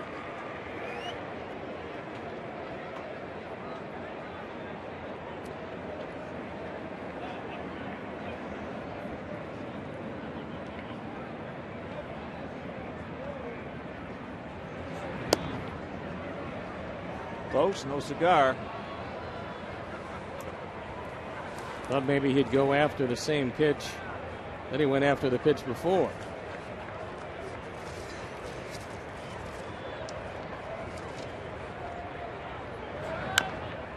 Castro. Even if Tony gets to it, he's not going to be able to do anything with it. So a swinging bunt has a tying run aboard. Sometimes you don't get much of it, but you put it in a perfect spot.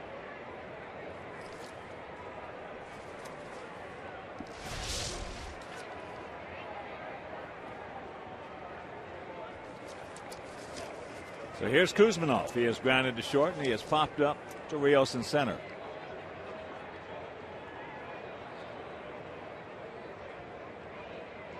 He has faced Pena 13 times, has 5 hits, 3 doubles.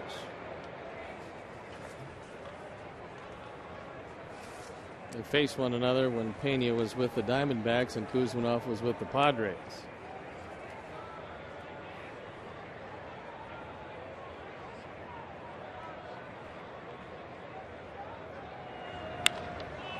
That ball hit hard and out of here. It is a 5-4. Oakland lead.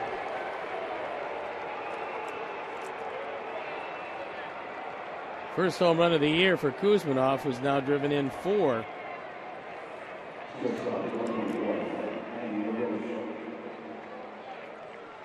Well, that didn't take long. Now for the second time tonight, Oakland has the lead. And that one spun right in the middle of the plate. That was supposed to be a slider.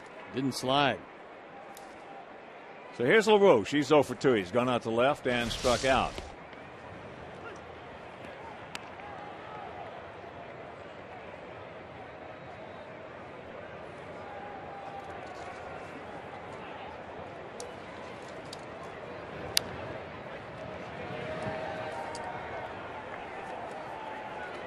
And tickets for White Sox home games at U.S. Cellular Field are on sale right now. Tickets start at just $12 per seat. And the schedule is full of great matchups, promotional nights, and games featuring post-game fireworks. So purchase your tickets today by visiting whitesox.com or calling 866-SOX-GAME. Here's a base hit. All 3 right-handers. 3 base hits in a row.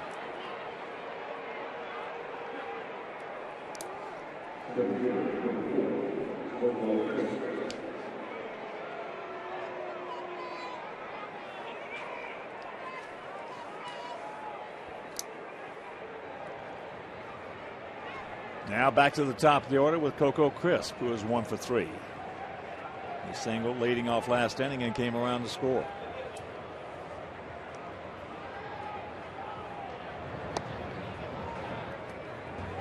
Fakes the bunt, takes the ball.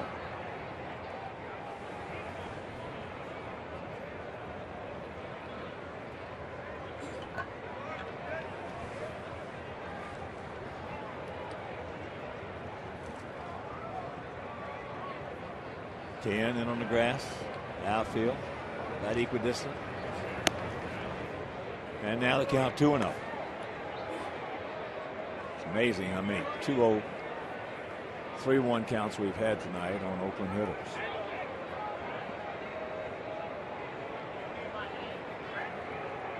This is not a particularly good offensive team, and yet you fall behind major league hitters. Doesn't make it that difficult. Well, 2-0, 3-1 counts will make you a little better here. They came in hitting .225. They were fourth from the bottom offensively. But you'd never know it by the way they've hit the baseball. In fact, they've got 10 hits in 5+ innings.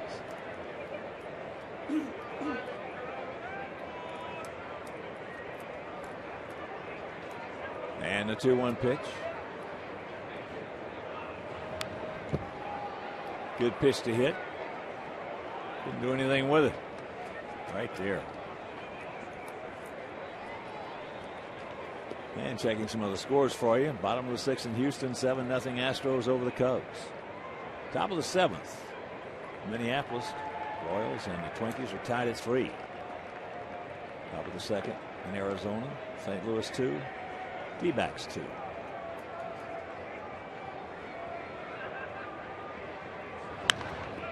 And that's popped up left side. 1.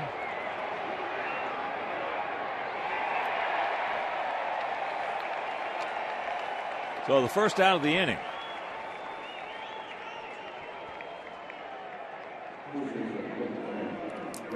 And here comes Barton.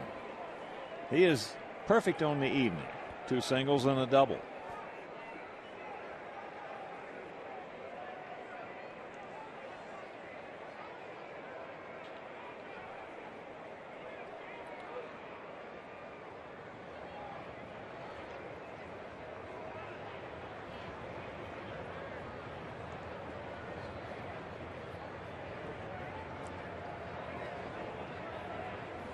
Came in at 200, now hitting at 263.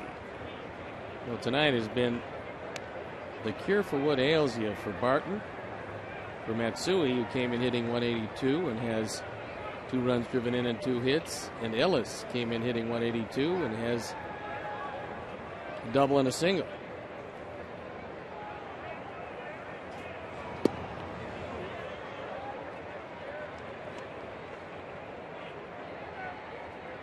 Two balls, no strikes for the 25-year-old first baseman.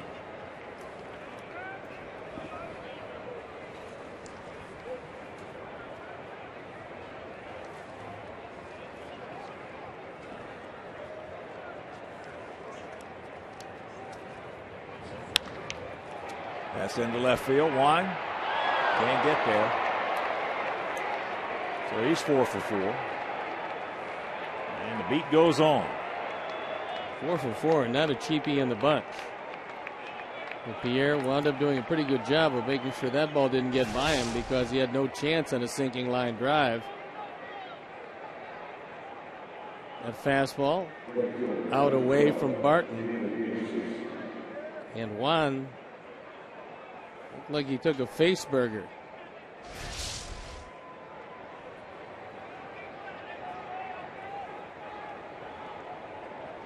Here's DeJesus. He is struck out, fly to center, and hit into a 4-6-3 double play.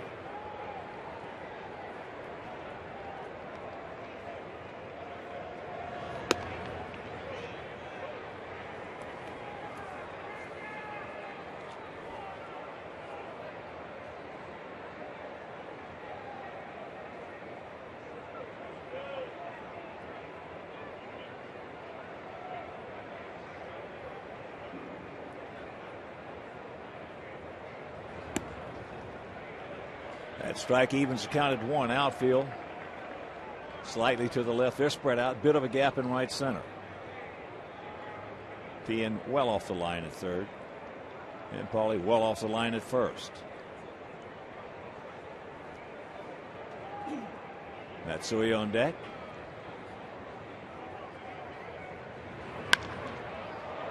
And that's into center field. Dropped by Rios. Going to go E8.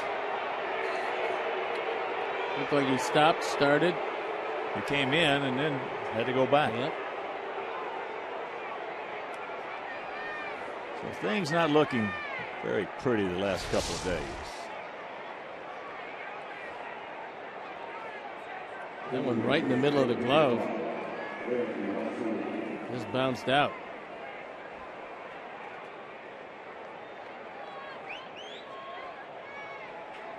Sacks packed with bad guys, and here's a good hitter. Matsui, a double, a single, and a ground out that knocked in a run.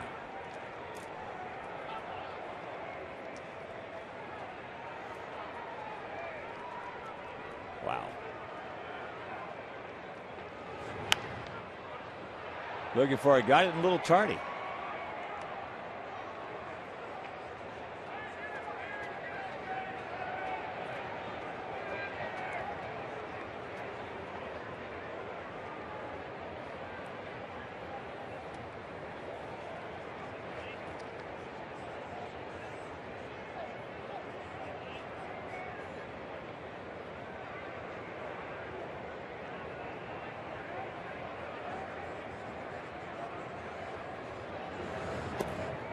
Going in, and the count 1-1.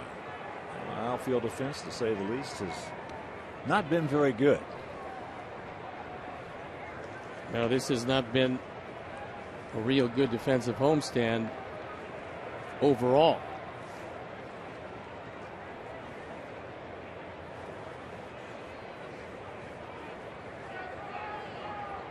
Big pitch right here, the 1-1. And that's in the short right field. Carlos will get it back in. Hits the cutoff man, attaboy. And that's out number 2. Box cheer from the fans. Well, right now, our defense leads the league in errors by a fairly wide margin. Carlos does what he's supposed to do, and nobody advances.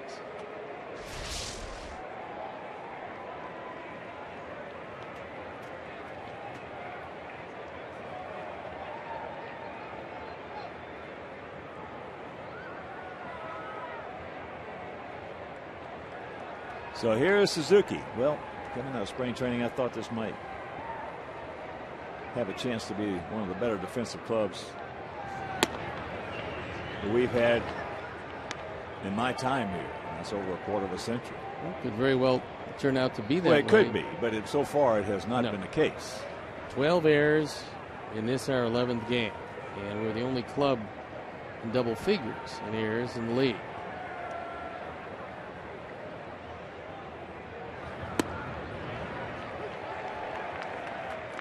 There's a pretty good pitch to hit right there. A hanging slider. Got away with it as Jeff Gray starts to loosen up. As they say, in earnest. 2 out, 1-1 to count.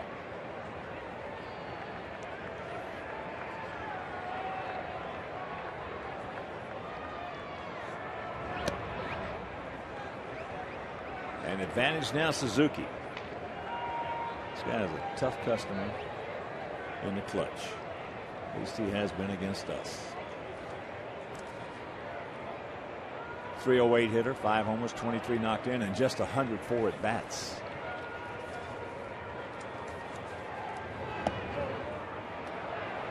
And the count 3-1. So now Suzuki in the catbird seat.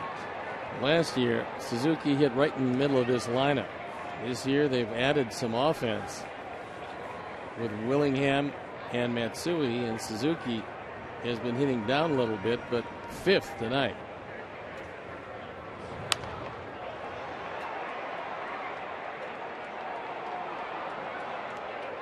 Looking for it, got it, and tardy.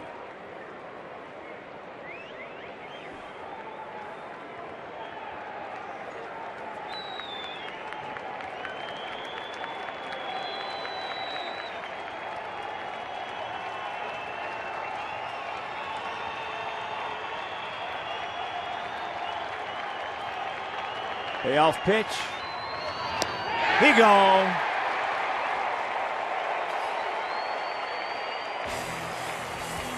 But they come up with 2, and we'll go to the bottom of the 6th trailing by 1.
from your favorite players. Receive special offers and updates, exclusive deals, contest info, and great prizes. Message and data rates may apply. Text SOX to Shy Sox. That's 244-769 to enter.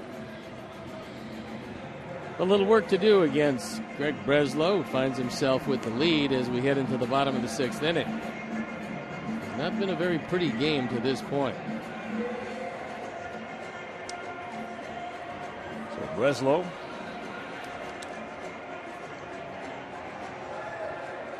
thirty-year-old southpaw.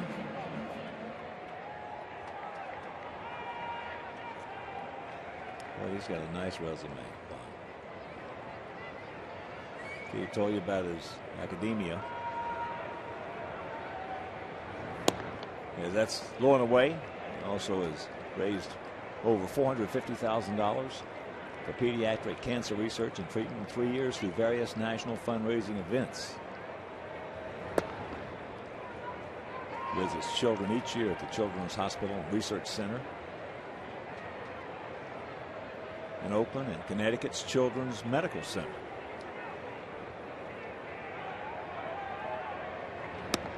There's a strike and a count 2-1. Also was ranked first on the Sporting News list of top 20 smartest athletes in September 2010 and was named 2010 Most Valuable Jewish Pitcher of the Year by Jewish Major Leaguers, Inc. 3-1 to count. Ranked first in the top 20 smartest athletes. That's pretty impressive. And there's the leadoff walk. And all we're looking for is a couple of runs. And Craig will be able to figure it out.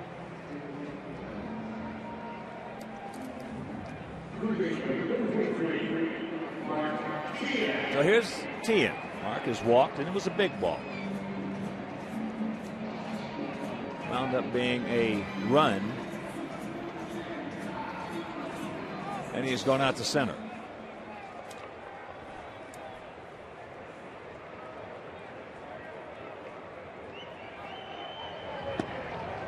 Takes first pitch strike.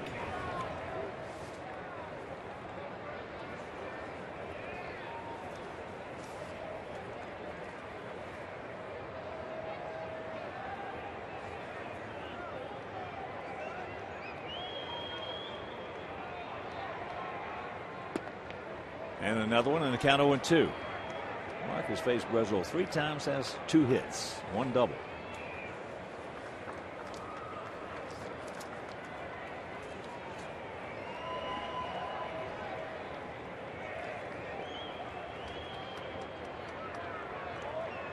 Nice gap out there in right center field.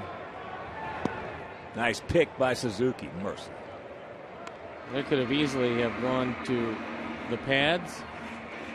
In which case Ramirez would have moved up, but Suzuki showing great quickness to his left. And he's been all over the place behind the plate as these Oakland pitchers have missed by a wide margin a lot tonight.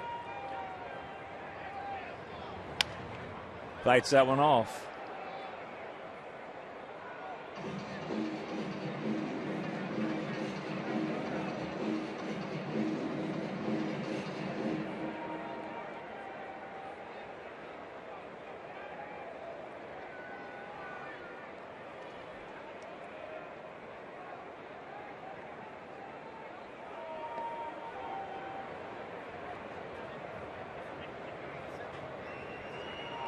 Five 11-1 for them, 4-6-2 for us. And the count 2-2. The bullpen up and going for the Athletics once again. Only this time it's a right-hander.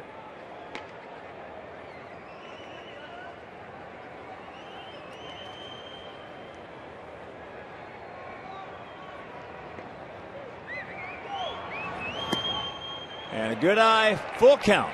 Attaboy, Mark. Red Ziegler,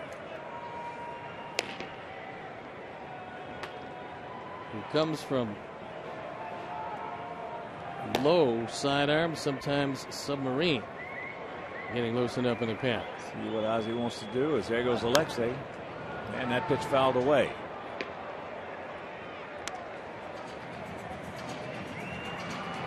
Kansas City hitting in the top of the 8th, still tied at 3 with Minneapolis, Minnesota Twins. They got to watch a good pickoff move at first base. If Breslow has one, this would be the time he'd break it out.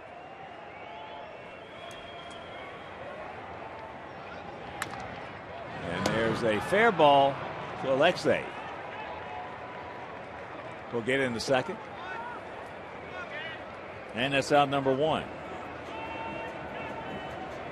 A good job of staying alive by Martin, who fell behind 0-2, battled him, and made enough contact to move the tying run into second base. That's a productive at bat.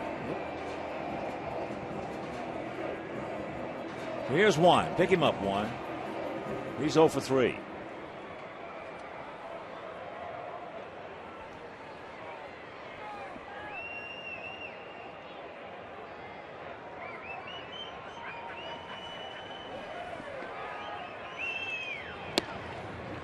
Takes it right there. On his face, Breslow one time, and he is 0 for 1. Kuzminoff right at the cut of the grass, guarding the line at third. Jackson not in quite as shallow in left field as we've seen a lot of defenders play Juan Pierre.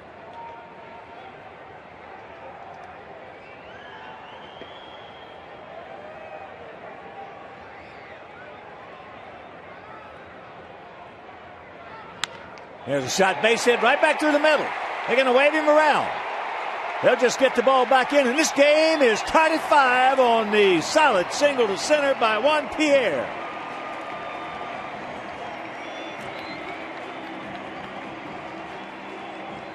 RBI number 6 for Juan.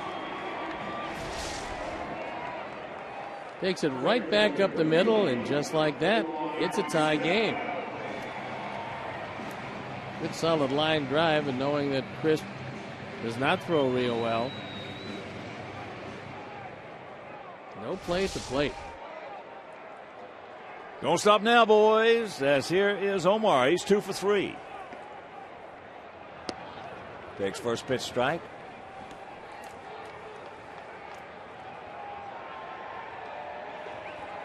Get to love those leadoff walks when they're issued to you. The dreaded leadoff walk. Like them so much when you're issuing them. Omar's got to get a bead on this guy. He's never faced him.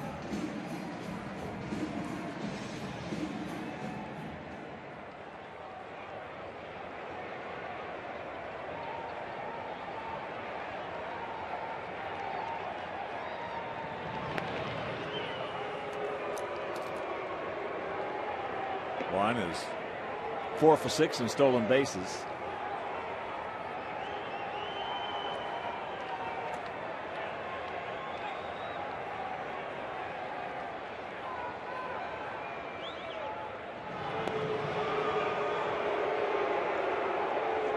Doesn't have too good a move to first base.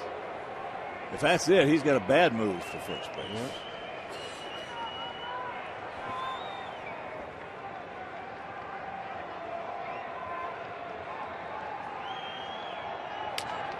And look at this.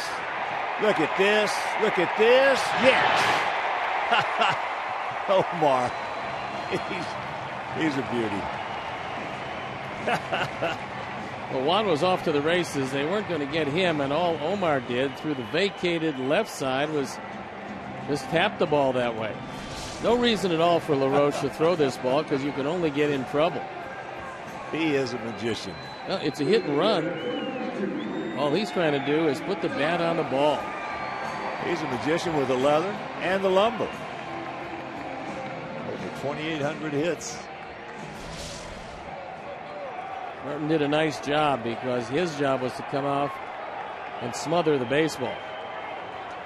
And here is Dunn. Adam takes first pitch strike. He's 1 for 2.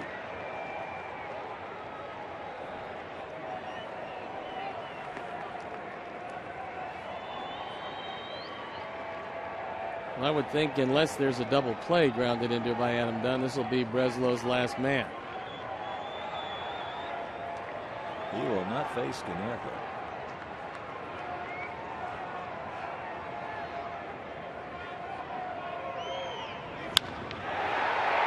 And that's into left, playable. Connor Jackson is there, makes the catch.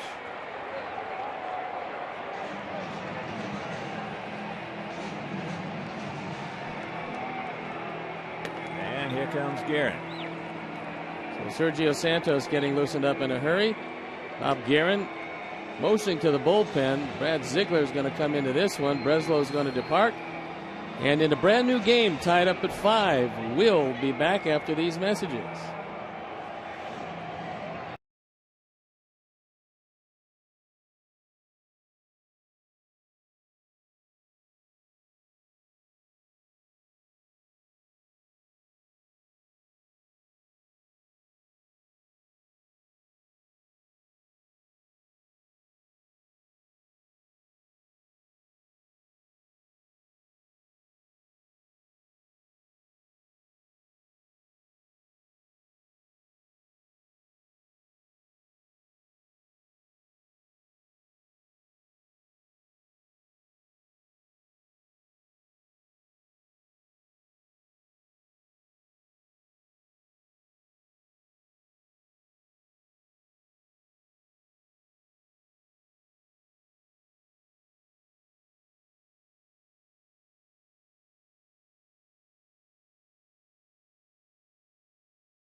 First and second. Good speed on the bases.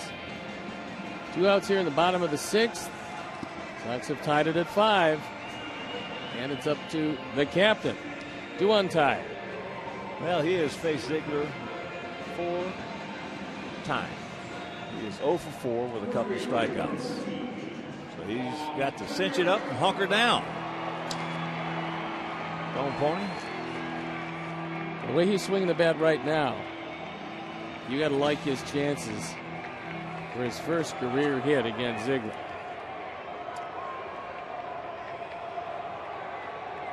Two on, 2 out.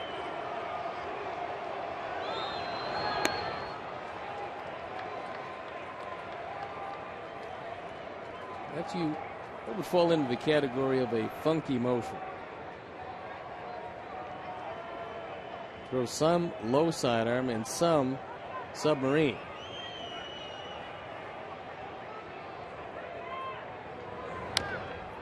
Well, Kelly Wunsch, former Sox southpaw, was for the most part standard. Wasn't going anywhere. Was going to be looked like a career minor leaguer. All of a sudden, he changed his delivery. He got himself some time in the big leagues.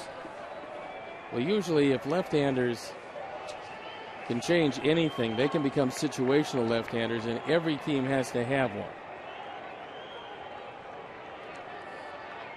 The 1-1 big pitch. Probably trying to take it that way, which is exactly the right thing to do. But now he's in the hole 1 and 2. You don't find too many situational right-handers, but Ziegler would be one of those guys. You don't expect him to go too long in the game.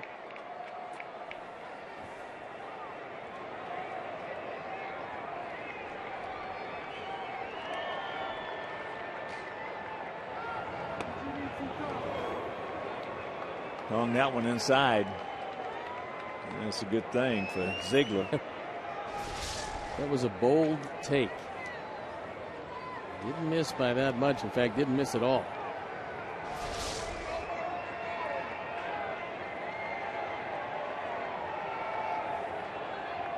The 2-2.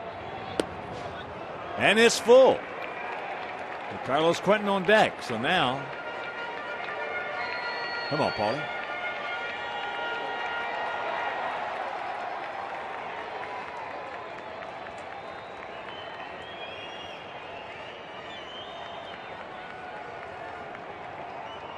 A 5-5 tie here in the bottom of the 6th inning.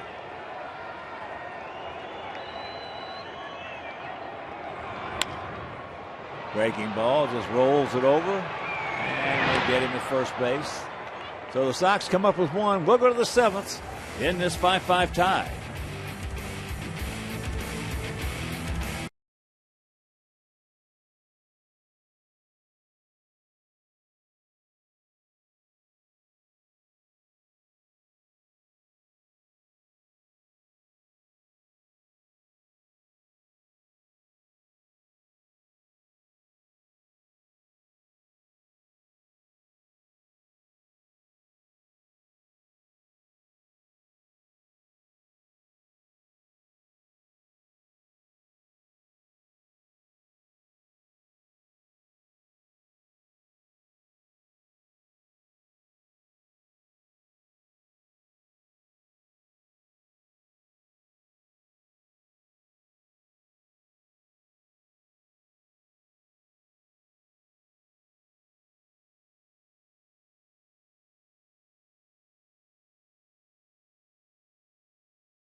And the 4th pitcher of the night for the Sox is Sergio Santos. He comes into the game with no record, no ERA, on for the 5th time.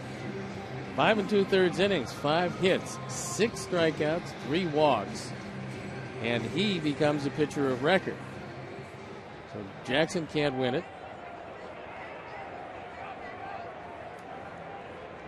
And the game is in the hands of the bullpen.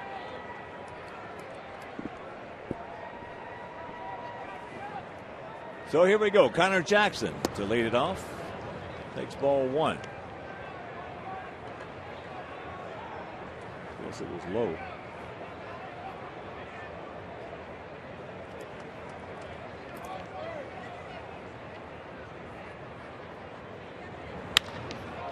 And that ball hit into left center field.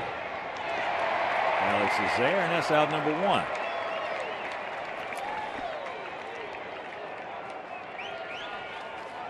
And looking for a flexible ticket plan for the season? Well, the Ozzie plan includes your choice of 13 games, including the BP Crosstown Cup Series against the Cubs and matchups against the Twins, Yankees, and Red Sox. Ozzie plan is available right now and starts as low as $171 per seat. So call 312-674-1000 or visit whitesox.com.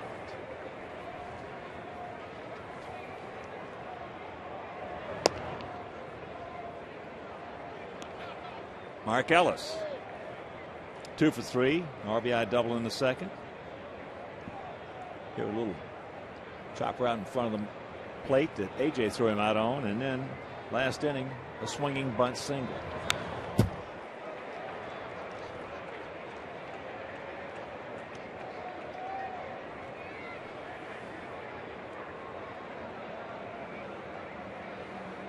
Kevin Kuzminoff in the on-deck circle. His 2-run homer last inning, for the moment, put Oakland on top.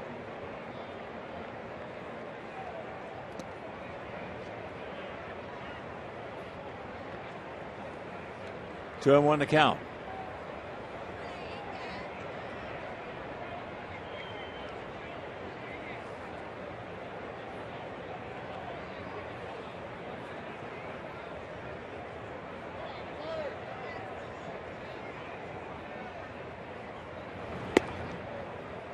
Come on, Serge, no walks, buddy.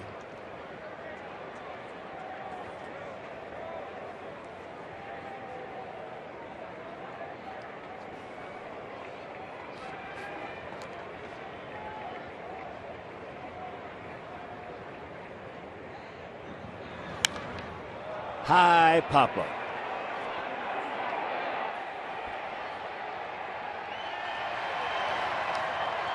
That's what that little extra velocity will enable you to do. Is leave one up in the zone. When it's coming up there at 96, a lot of times you have that little hop at the end and find guys getting under it. Sergio has some life to that fastball. When you start as a shortstop, he's got what you would consider a very fresh arm.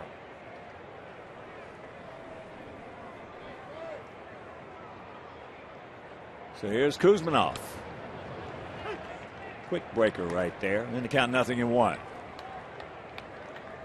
Kuzminov, his first homer coming in the 6th.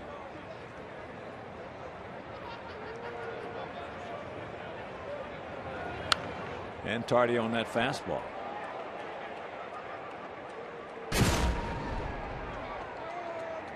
You'd seen Pena before, and Tony hung a slider.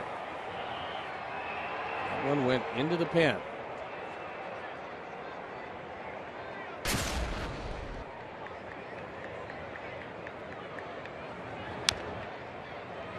And chops that one.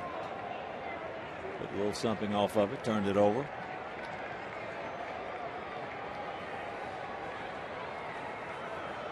Outfield for the most part straight up. Well, the 29-year-old infielder.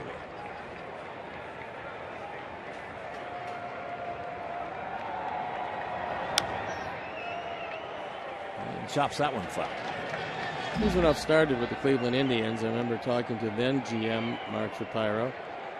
He thought he was going to be a pretty good player, was a little concerned about some back issues that he had. So he moved him along. In the meantime, he has not had a spectacular, but he's had a solid career. 0-2. He gone. Good job by Santos. 7th inning stretch. We are tied at 5.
Carlos Quentin will lead it off here in our half of the 7th inning in this 5-5 tie. 5-11-1 for their guys. 5-8-2 for our guys.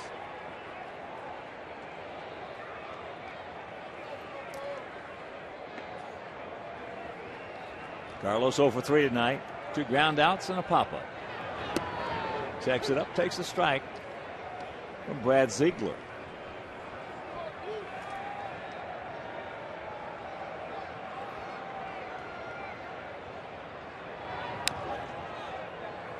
And the count 0-2. Jerry Blevins loosening up in the pen. Very similar build to our Chris Sale.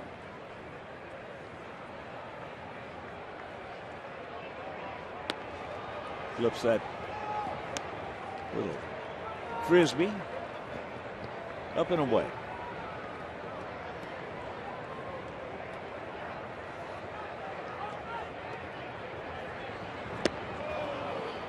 And another one got him. So 1 out.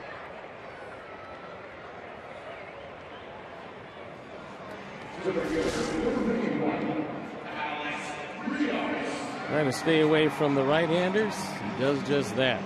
Pitch number 4 of that sequence was perfect.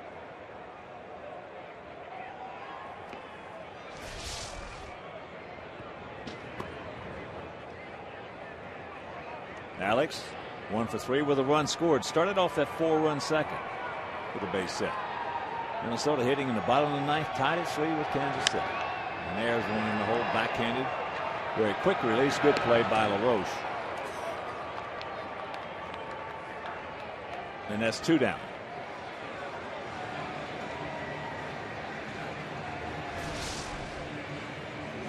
That's a redeemer because earlier he made a mistake. This time stops, fires across. Perfect play. That appears like it's going to be it for Ziegler. He'll depart. Blevins will come into this one, and we'll be back.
He's on for the 5th time, and opponent's batting average under 100. He is a long, lean left-hander. 6'6", 175. 27 years old. Swanton, Ohio. So here's A.J. A.J. is 1 for 3 with a run scored. Takes ball 1.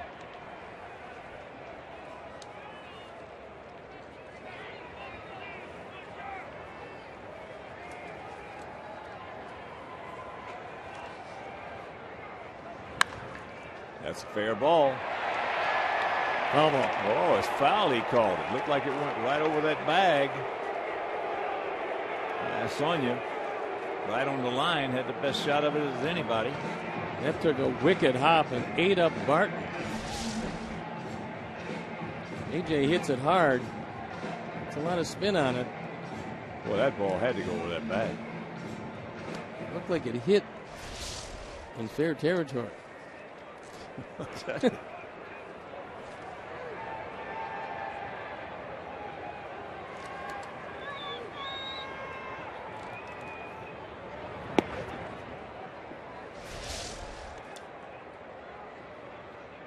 Slow it down and see where that hop is. Wow. It looked like it hit the outside of the line. So the 2-1 pitch. Ball hit hard. He has hit the ball hard 3 times tonight and only got 1 hit to show for it. Meanwhile, we're into the 8th, still tied at 5.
Us in the second of this 3-game set.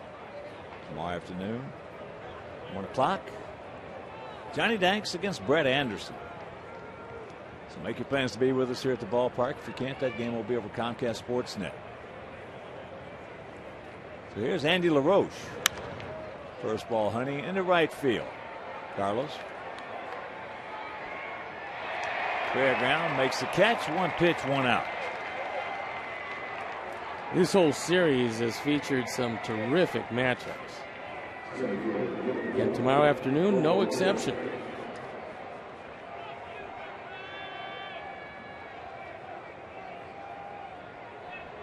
Strange part about it is it's been lefty-lefty first night, righty-righty tonight, lefty-lefty tomorrow.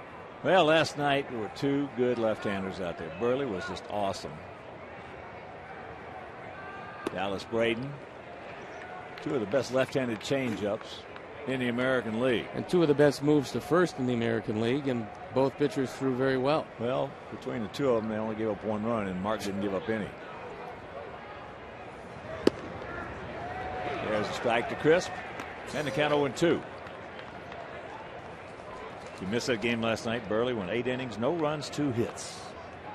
Only threw 99 pitches. He left with a 1-0 lead, and we lose the ball game in 10, 2-1. 1-2 the count. Chris Sale is throwing in the bullpen. I'd like to have a dozen golf balls for every time in Mark's career that he has left the game with a lead and come out with no decision. I mean, it's been phenomenal.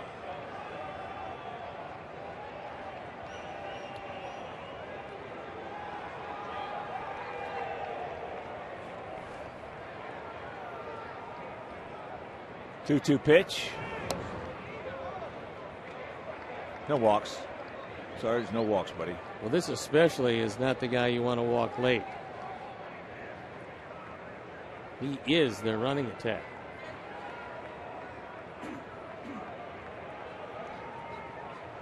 And the payoff. He gone. Yes. And a big pitch.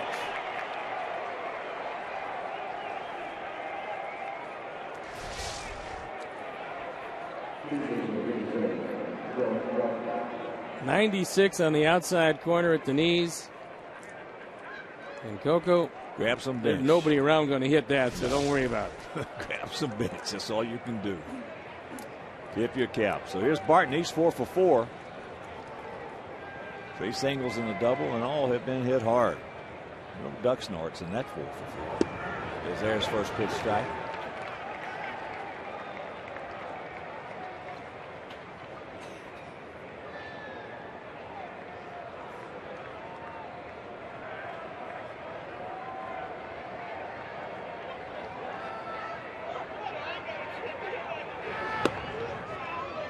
And the count 1-1.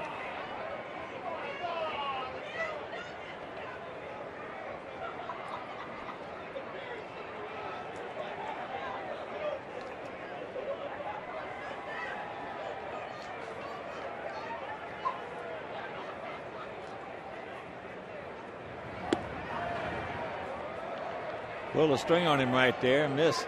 2 balls and a strike. Twins have 2 on, 1 out, bottom of the 9th, tied at 3 with Kansas City.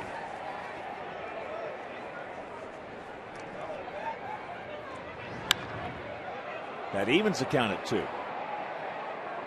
And then the LG Skyline Club seats.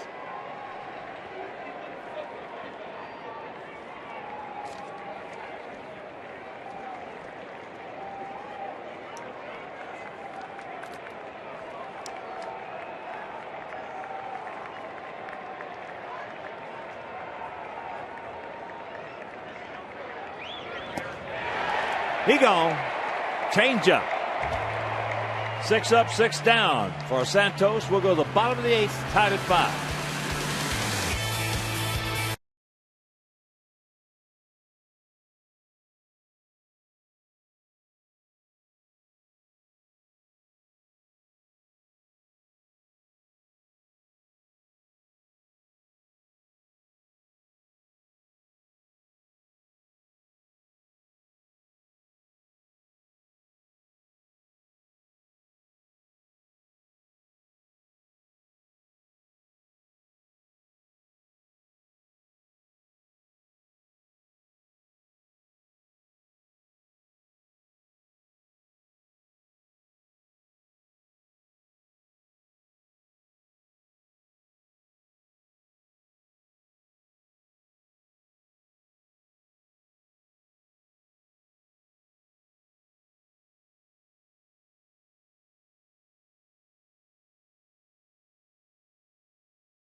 Jackson and Cahill each removed after 4 2/3 innings. The oddity was each removed after an error by the shortstop. Neither will figure in the decision. Alexei jumps all over first pitch and hooks it foul. Alexei, a big hit for us in this game, a 3-run homer back in the 2nd. He's 1 for 2. He also walked and scored in the 6th. That was the tying run. So the 6'6" southpaw. Boy, that's a big backdoor curveball right there. Wow. And you can visit your local Honda dealer today to test drive the 2011 Honda Cross Tour, available with four-wheel drive. And there's that big hook. Off the end of the bat. DeRoche. And that's out number 1.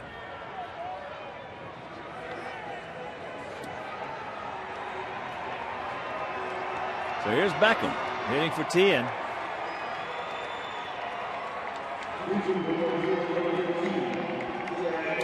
Joe Mauer hitting in the bottom of the 9th with 2 on, 2 out, and the 3-3 tie in Minneapolis.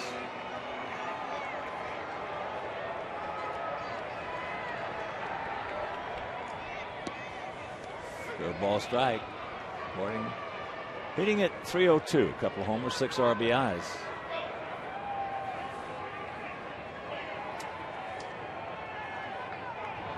Another curveball. And that's foul. So 2 pitches, 2 hooks, 0-2 the count.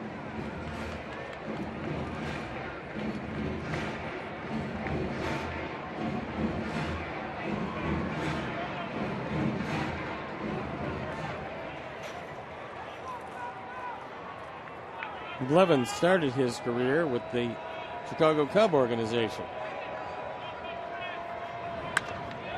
Shot. A bullet right to Barton. That's a hang woofum. Meanwhile, 2 down.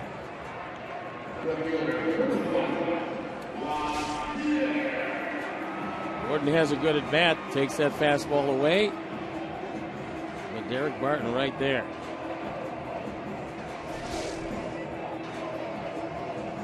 Very good situation for a drag bunt for Juan. You got Barton 3 steps and back of the bag at first, and the left-hander who falls off to third base. You just get it by the pitcher. He could. That's it. It's walk into first. No chance.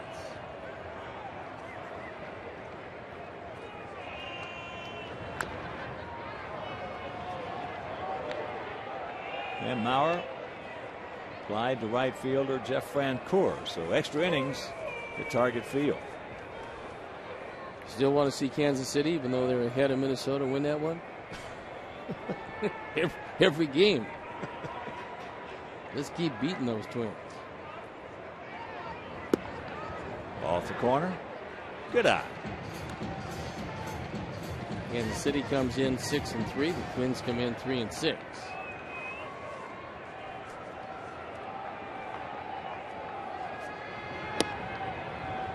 And the count 3-1. With Omar on deck. Omar 3 for 4 in this game.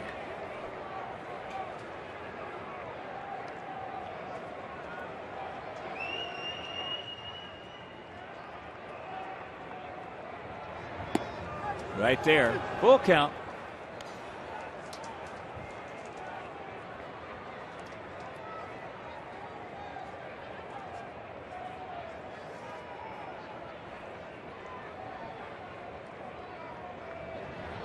And that's ball 4. Yes.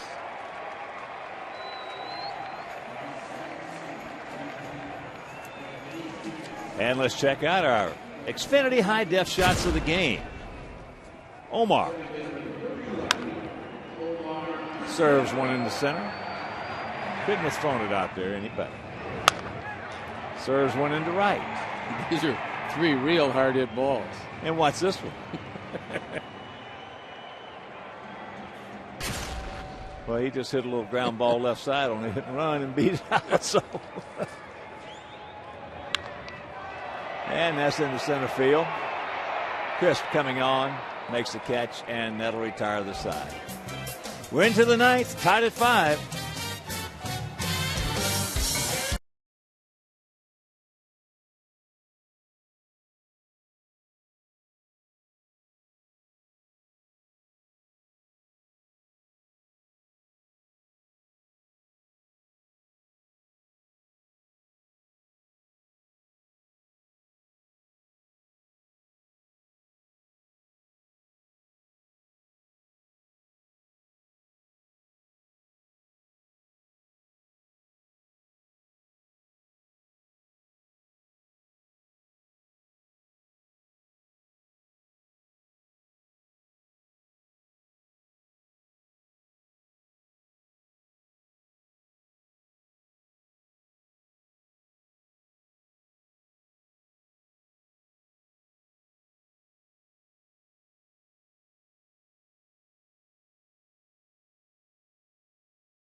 Gordon Beckham will stay in the game at second base. And after 2 spotless innings by Sergio Santos, Chris Sale comes into this one. It's a 5-5 tie as we head into the top of the 9th inning. Well, this is the way Abner designed it. Top of the 9th and a 5-5 tie. They've got their 3rd, 4th, and 5th place hitters coming up. And in the bottom of the 9th, we got our 3rd, 4th, and 5th place hitters coming up. Well, it's bullpen against bullpen. Jesus 0 for 4.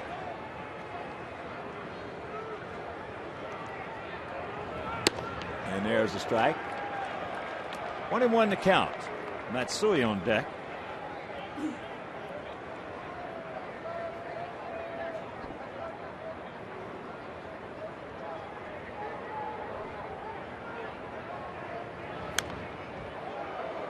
Underneath it.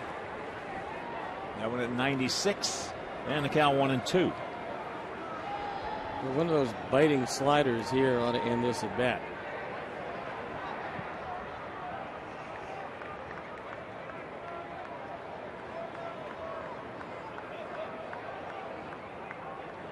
AJ's calling for it. Ooh. That was a close take by DeJesus.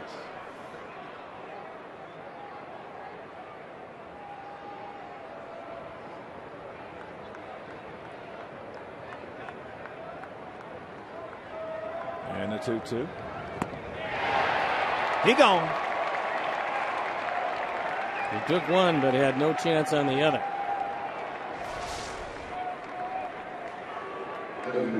The last pitch was in the strike zone, and this one well out of the strike zone.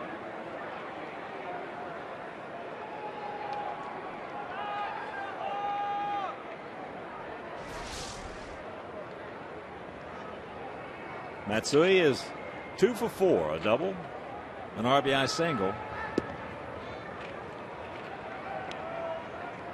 And he knocked in another run on the fielder's choice.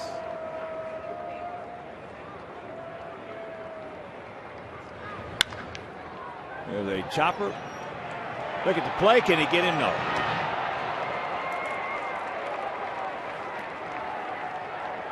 So the 1-out single.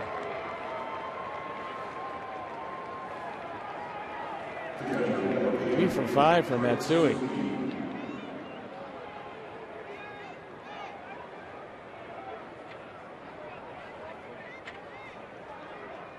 And here's Suzuki.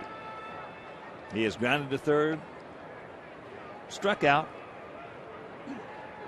reached on an error, and struck out.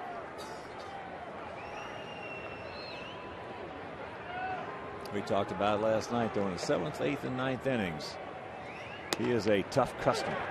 And of course, in the 10th inning last night, he cranked out his first homer of the year to win that ball game 2-1.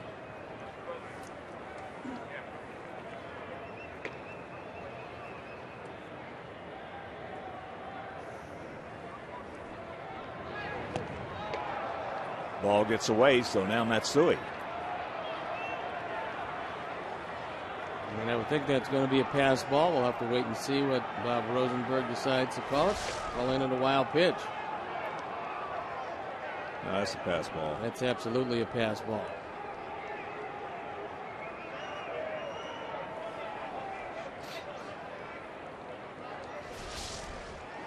And Bob just changed it. So 0-2 the count. Got to give Rosie credit. The coin lands on one side. He'll change his mind when he sees it. You're cold. that's good. Rosie. The crafty veteran, Rosie. He will. At least he works at it. Some of these guys, these official scores around the league, boy, they're etched in stone. Once they make a call, that's it. He takes a look at it and sits and looks at it. If he's wrong, he will change it. Sure.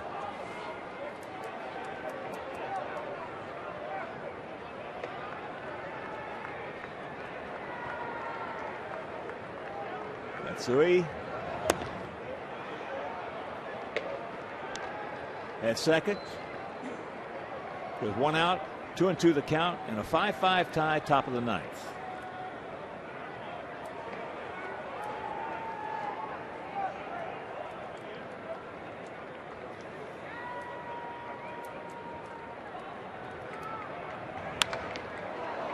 It's in the center field.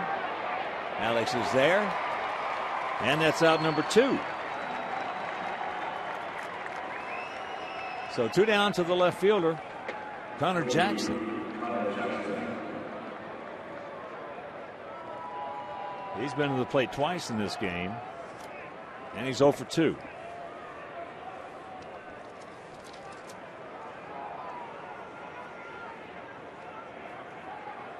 '28-year-old outfielder.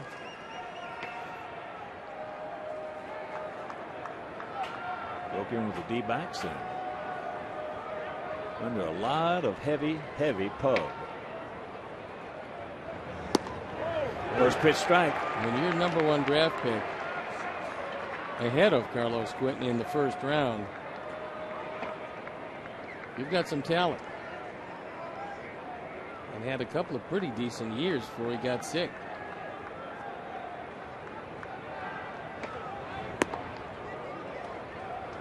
A fastball at 95. As a rule, it's the irony of baseball. In first round picks, second round picks. It's not talent. They all have the talent. It's what they got between the 6 inches of their ears. And that's in the center field. So we'll go to the bottom of the ninth. Done. Konerko and Quentin. Hopefully they'll get it done.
$82 a seat.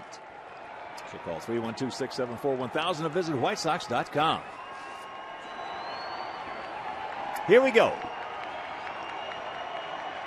Third, fourth, and fifth place hitters. Adam Dunn. 1 for 3 tonight. Big curveball strike.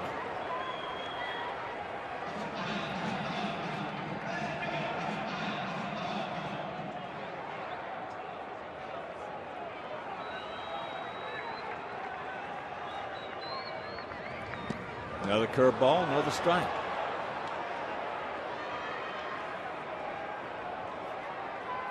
Very quickly to count 0-2.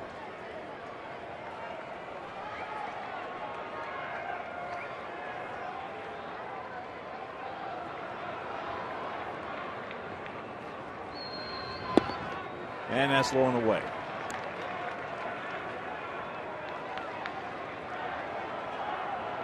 Well, he most likely is going to try to get him on that big breaking ball. Let's see if Adam can wait back long enough and get a good piece of it, because the outfield is very deep.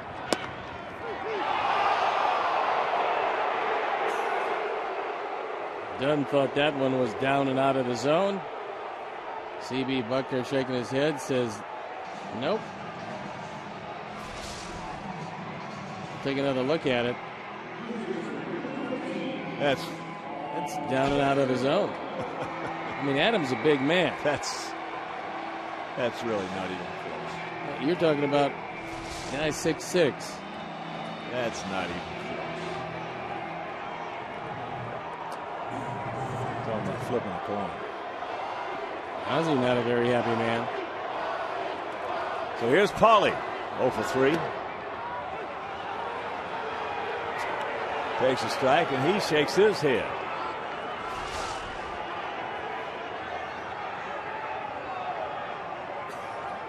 Suzuki's thinking all those balls are pitches are balls. He's just pulling like heck to get them back up there. And the count 0-2.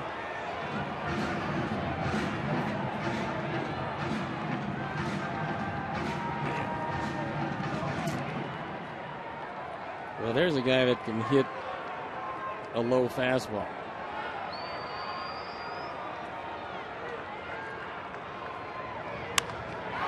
A ball into right field. And that's out number 2.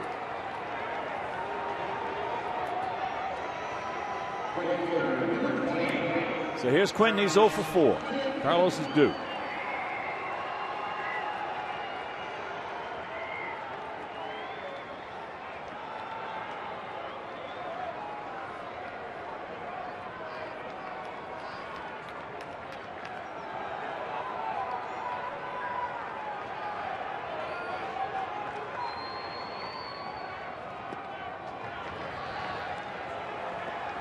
Ball strike. Oh, check that. Misses low. Getting used to calling everything low strike. Well, I'm telling you, that one on Dunn was ridiculous.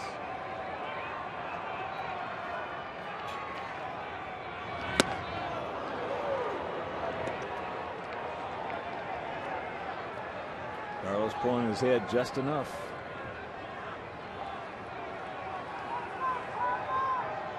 Just enough to take him off the pitch.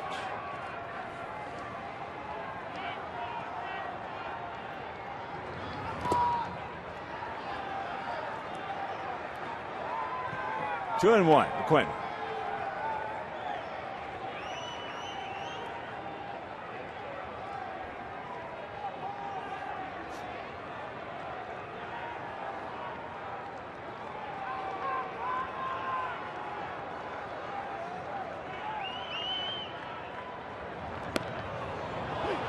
He's had good command of that hook, and it is a big sweeper.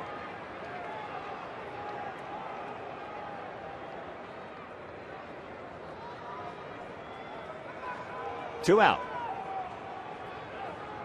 And the 2-2 pitch.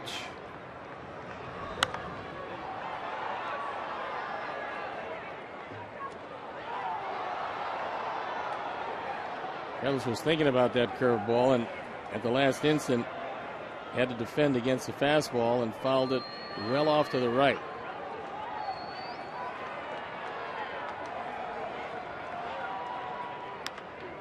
Shot right to the third baseman. Kuzminoff, and that'll retire the side. A 1-2-3 ninth for Blevins, and we'll go once again extra innings.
First pitch to Mark Ellis.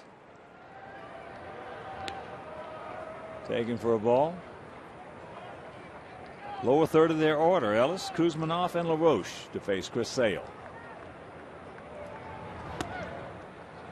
And the count 2-0. Ellis had an RBI double in the second. A swinging butt single and a run scored in the sixth. He's 2 for 4. Come on, Chris. No walks, buddy.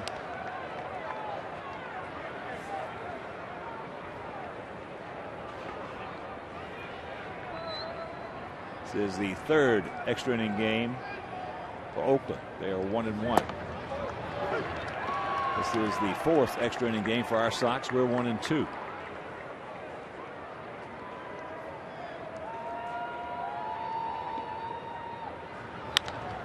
Ball hit hard, sucked up by Alexei. Nice comeback by Chris Sale.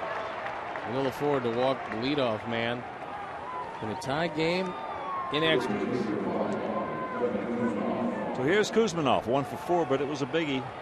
Hit a 2-run homer off Tony Pena in the sixth inning.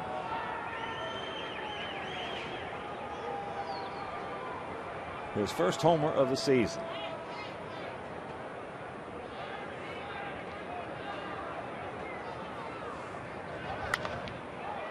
It's high into left field. One is there. And 2 down.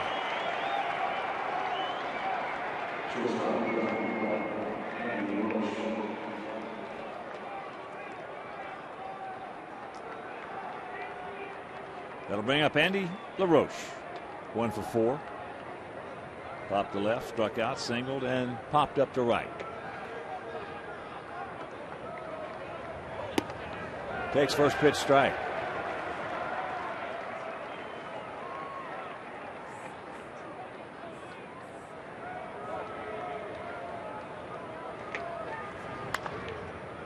Chops that one foul. Down by Mike Gallego. Mike was a good little infielder. Tough little cookie at the plate. And a good third base coach. And a good golfer. Is he? Yeah, he got a good short game.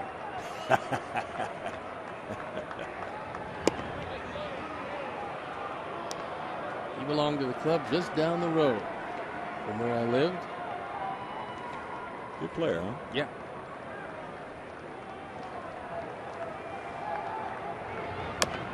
Checks it up. Gonna let it go, and it's foul. Wise choice and very much of a crafty veteran move, because Omar's not going to be able to throw him out. He's going to have to barehand the ball and not get enough on it, so he figures, look, it's worth a shot. Thing is here, Alexei has got to go in back of him just in case that's a fair ball.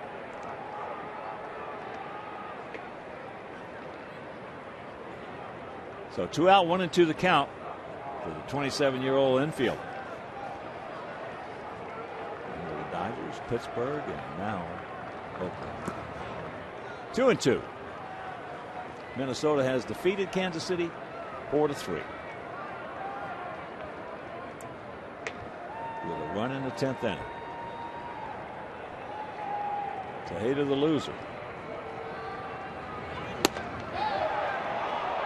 Dusty Hughes the winner. That ball just off the outside corner. Once in the stands wanted it. That was a good call. Payoff. That'll bring up Willingham. Hitting for Chris.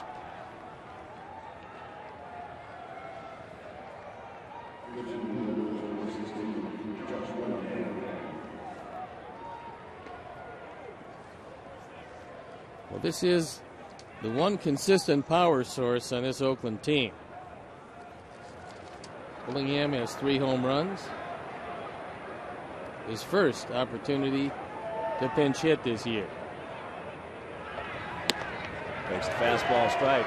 You can understand why he would take down Coco Crisp, who does not have a hit from the right side this year. Willingham last year, 268, 16 homers, 56 RBIs for the Nasty Nats.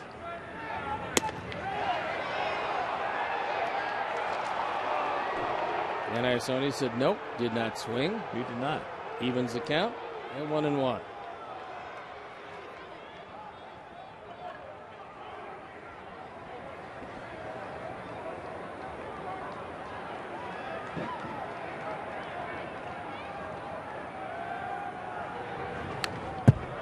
Big hacking now. Chris on top, 1-2.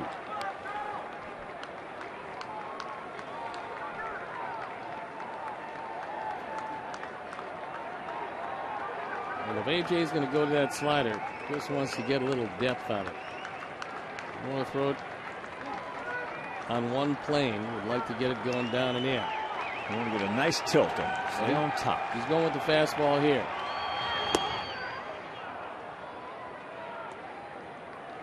Two balls, two strikes, two out here in the top of the 10th if you're just tuning in.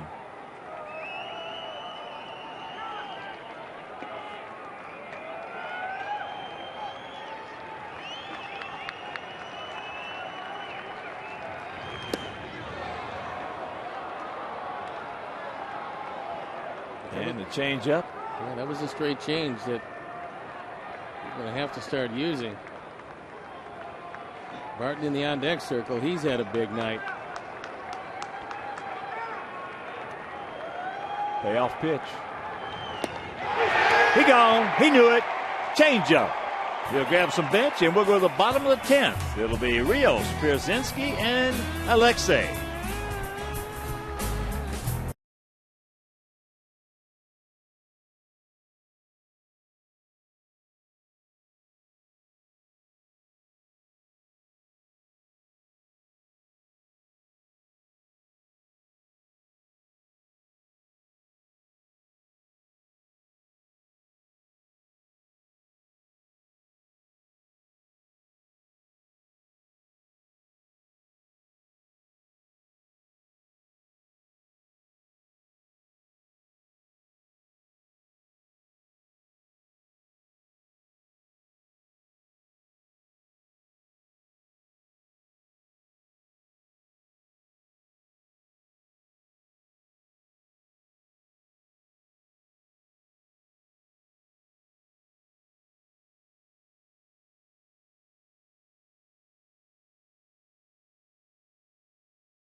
De Jesus has taken over in center field. And Josh Willingham stays in the game in left field. And a new pitcher, it's Bobby Kramer. He's looking for his first decision. First, he has to give up his first earned run. That would give him his first loss. And this is his second appearance. A good job by Blevins. 2 1/3. Nothing. Good job. One strikeout. One walk. So here we go. Here's Alex. He's 1 for 4. Started off that 4-run second with a single to center. And he takes going inside. Kramer really a short arm left-hander. There's the strike. Came up last year with Oakland. Appeared in just 4 games. He was 2-1. And that's the count. Last year he was a starter in his 4 games.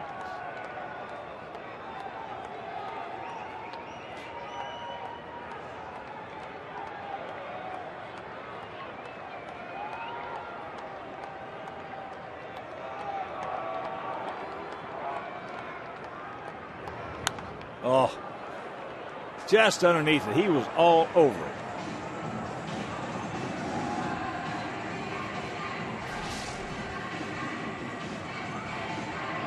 He got that one top of the zone, very hittable. Just didn't get it. And the count 3-2. Ball 4 base hit right here, Alex. Most interesting career for Kramer. Actually had 3 full seasons where he didn't play. Decided not to play in 05 and 06 and then was injured and didn't play in 8.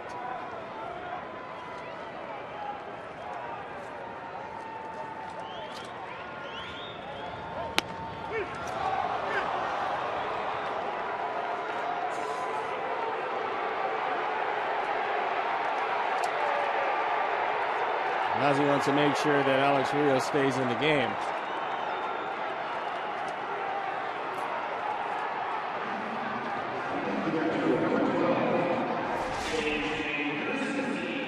He worked him inside the whole at bat.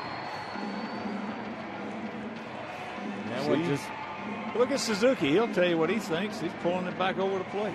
He did. Suzuki thinks the ball's outside. He pulled that ball 2 or 3 inches right there. Here's AJ. He's 1 for 4. He's hit the ball very hard 3 times tonight. Big breaking ball off the plate.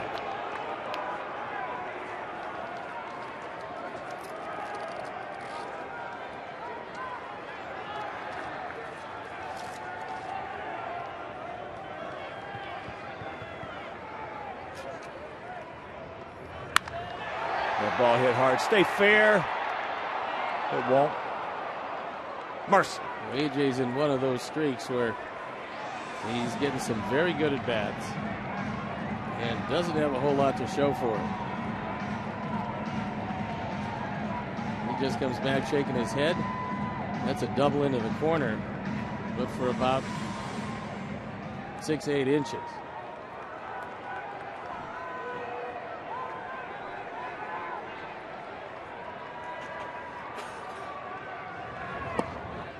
Now the breaking ball misses and the count 2-1.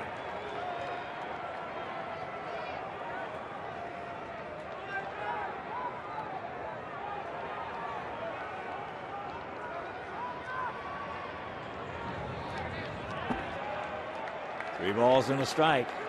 Alexei on deck. Alexei's already hit 1 home run, and one way or another, he's got to try to end this thing.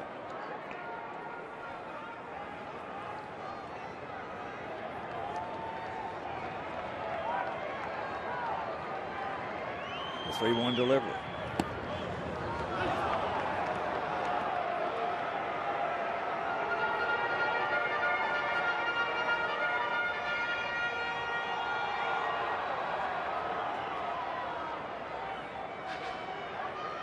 Ball 4 base hit. Just got a piece of it. Threw that one right down the middle. AJ fouled it straight back.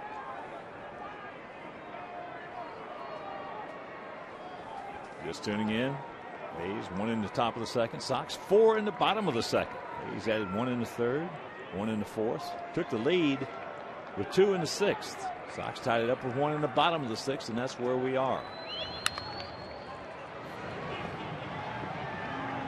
And that's out number 2.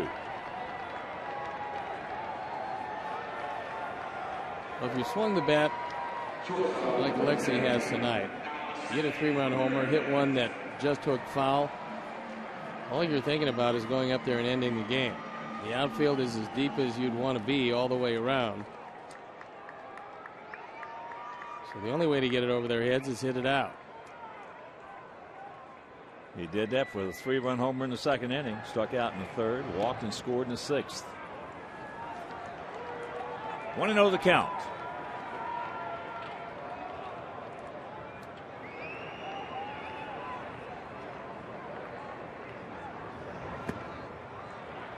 Breaking ball misses. 2-0. Gordon Beckham on deck. Now you're going to get that fastball. Here's a look at Gordon.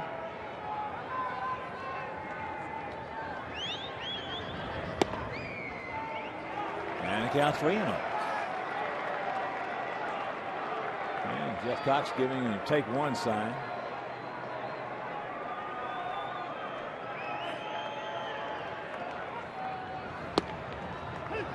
And there's a strike.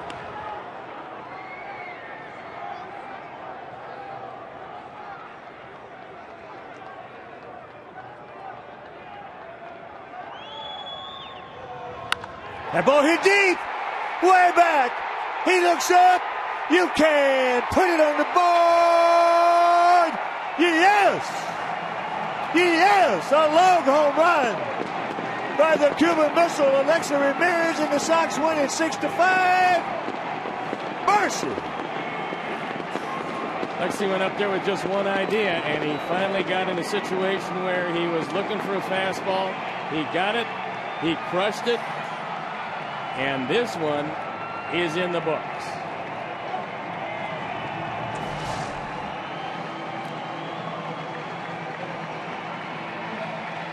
Inner portion and down. And Alexei, who started off the scoring with a 3-run bomb in the second, ends it with a 1-run bomb here in extras.